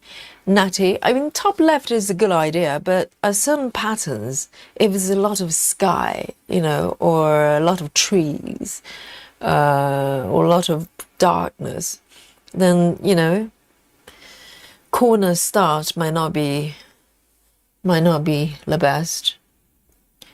And I try to do different things, and depends on the pattern. This one, I don't mind starting upper left, because instantly there's a lot happening, you know. I don't have a problem with that. Look, lots happening. But some pieces, yeah, not so much. You'll probably be stitching the ceiling for 6 months before you get anywhere. So sometimes I'll do center start, if that's the case. I'm going to pick another 898. I quite enjoy this color. And this 898 might be my last color, last color today. I'm just looking at the time, is about 11 minutes to midnight here in the UK. 898, where has time gone? Hey guys, 898. 898. You know, I'm stitching about 3.5 hours with you every day, but if time just flies, it just doesn't feel like that much time has gone by. It's magic. Here we go. So this is my last pick of the color today, is A98. And you know what happens at the end of every stream, okay, every session we have, even though I still have quite a few to go, I intend to go around this area here. So I've got a few stitches to go. Oh, we have a new joiner. See, I've just picked my last color, and we've got a new visitor here, Stargazer. Hello everyone, second live. Oh, I've been able to catch. Amazing. Yes, I remember your name, Stargaze. Welcome. Welcome. Not new, but you know, it's been a while, right? It's good to see you. You know, this stream is like shooting stars for a lot of stitchers. Every once in a while, you get to catch one. So I'm going to start from here. And maybe, just maybe, you can start to contemplate and maybe physically count how many stitches I've done today. Okay, so today is slightly controversial and experimental. I've moved from 10 stitches to full cross. And I think it's going very well, very well. I'm really enjoying it.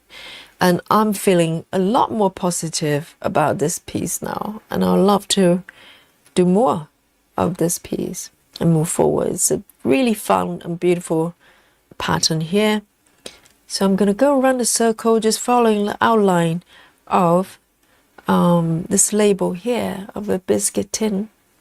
So nice. And hopefully, I probably won't finish. This strand is quite long, but I'll just go where the stitches take me, which is the longish way. There are quite a few stitches of this color here, and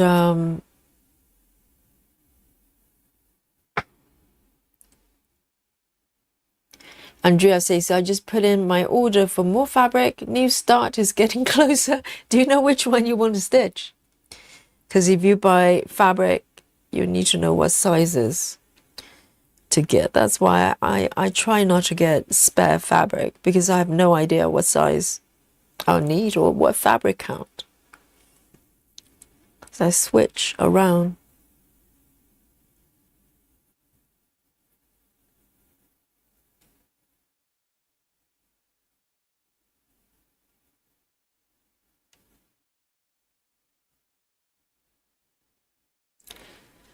Nati says, I see two dogs and a squirrel, a teddy. Oh, so there's a teddy. Okay.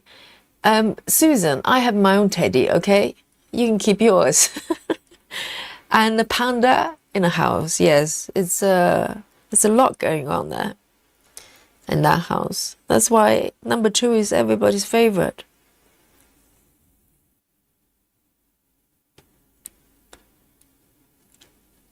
Let me keep going. And why not? I can bring on our super duper Guess My Stitches machine. And, you know, Stargazer, you're just in time to play the game with us. I don't know whether you got to play last time. So this is exciting stuff. If this is your first time, Guess My Stitches is simply for you to come forward and offer a number. It's as simple as that. Okay, no skills required. Look at the chat, they have no skills. Okay, and you don't even need to count, because ultimately it's a wild guess. Your guess is just as good as mine, because I have no idea how many stitches I've done. So let me bring on my beautiful Guess My Stitches machine. Is SpaceX technology, guys. Dun dun dun. Yes, there you go. Oh, beautiful. And what it does is it captures everything, all the numbers that you have offered. Okay, so it's on the record, you know, no one cheats and no mistakes there. And if you're lurking, guys, just unlurk for a brief moment there and offer a number to Yogi and join in for the fun. Okay, so if you get to win, my goodness, you're in for a treat. Not only you're going to receive all the praises and respect from the guys, all the stitchers in the chat. Some of them have been stitching for 45 years, I ask you, and some of them can bake bread and stitch without grids, and some of them stitch calamari. Okay, and you get the respect from all of them, and beyond in the stitching world, and you get to share your victory with me. I win every night. Okay, I'm the winner, and that's the default position, but you get to win with me. Okay, how nice is that? And enjoy our buffet as well.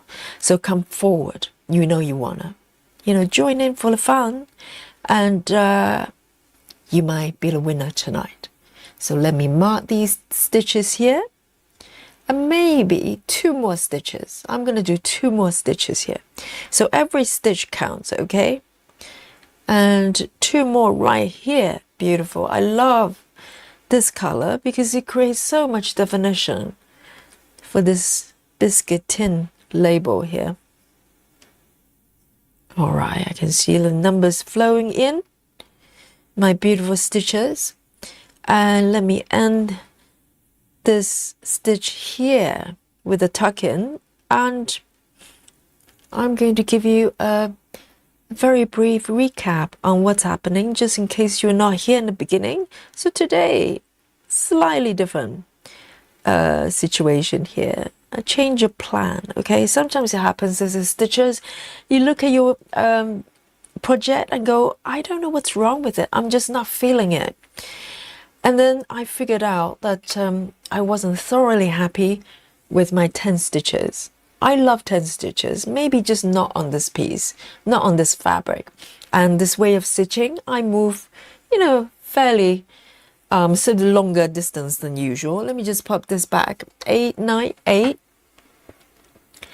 8, 9, 8. And so I consulted with the chat yesterday, and I realized that, transition from 10 stitches to cross stitching is probably doable. And I got approval from the chat, and here I am. So today, I basically started stitching full cross rather than 10 stitches, 2 over 1. So it's 1 over 1 now, and it seems to be working fine. Look at this, it's beautiful. It's all blended in so far. Okay, so this is what's happening here. All right, with my fabric here, and most of the stitches are happening around this area. All right, so let's have a look at what we've got today. Number wise, the first submission is coming from our Susan, 2A3, and Kristen S, 256, Natty, 215, Andrea, 241, Rin, 197, and Betty Lou Taylor, 234, Captain Squirrel just woke up, 2A1, Sarah LeBaker, and the princess, multitasking, and 252, Stitchy Mom, Busy Mom Stitcher, 202, and Janine, 218, Betty Hankins, and 203, Stargazer just joined us. Round of applause for Stargazer. You're the winner tonight. I'm kidding. Okay, you can tell Stargazer is a newcomer, and how sweet, how sweet. I think she typed in one extra digit right there. Oh, how sweet. The keyboard is probably broken, okay? We understand. Stargazer. Rochelle 247. And okay. Yes, the keyboard was broken. 265. And Becky Snook 185 and Unlocked. And yes, Natty, exactly. And Too Snowy, I love the name, 277, and Belina T266, and Kelly Shaw 234, Marilyn 259, Chow, is it Chua? I kept butchering your name. Chua 205, and Lisa finally 219. So everybody's around the 200-ish area, but we're picking the one that's closest to the number. Okay, so we're going to be a little bit strict tonight. So sometimes I give out multiple winners, but tonight's one of those nights because everybody's numbers are quite close. So are you guys ready? Let's have a look with the app. My hips might lie, but my abs don't lie. Here we go.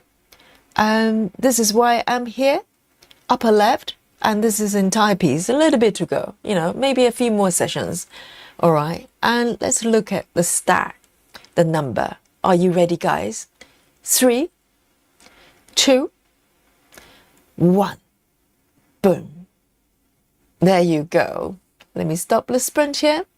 All right, and tonight, the number of stitches I have completed is 276, guys. Oh, instantly, I see you. Can you see this happening? The total number is 276 and Too Snowy is 277. Anyone closer? You have to be spot on to beat Too Snowy, okay? Anybody is 276? No? I don't think so. 276, let me scroll up and let me scroll down. I think I can safely say tonight's winner is Too Snowy tonight. Congratulations. Yes, so Too Snowy is our winner. See, sometimes when you unlock, great things happen on Yogi's stream. So Too Snowy is our winner tonight. Very close, one stitch away. It's almost like Too Snowy has been counting, rewinding and counting. So well done. Very, very close. And so if you had, I don't think Snowy has won before. So this is your first victory. Okay, so enjoy it.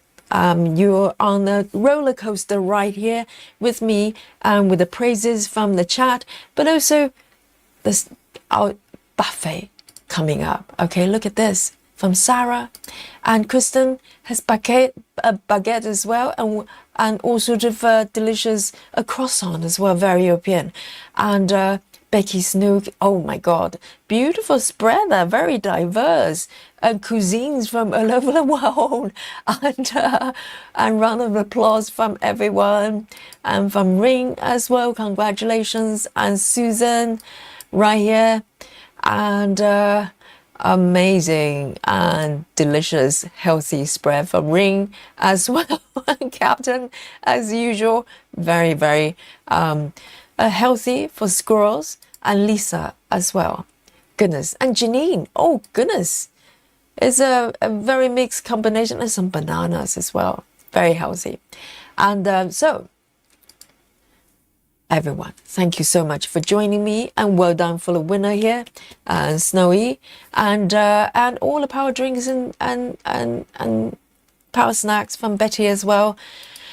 So this is 3 minutes past midnight here, and it's officially Halloween. Happy Halloween from the UK here, and to the rest of the Europe. And enjoy the rest of your day. And Yogi is going to sign out, and give me some 99 emoji there, okay, members. and we will come back tomorrow for a nice Friday night stitching. So tomorrow, if you don't know already, Mondays and Fridays we start a little bit later because Yogi has a job to do, and I teach later evenings on these 2 days, Mondays and Fridays. So we start a little bit later, but it will be nice and cozy stitching just like today as usual. So I'll pick a piece and you pick a piece as well. It's Halloween, you don't have to stitch Halloween, you can stitch whatever you want, and let's surprise each other with our whip for tomorrow. Okay, so from a sleepy London town, Yogi is going to say night-night to you. Night-night. Yes, I can see the emojis coming up. Very happy here, and happy Halloween. And I'll see you tomorrow, guys. Enjoy the rest of the day, night. Good morning, good afternoon, and good evening, and good night from Yogi here. Night-night. Bye.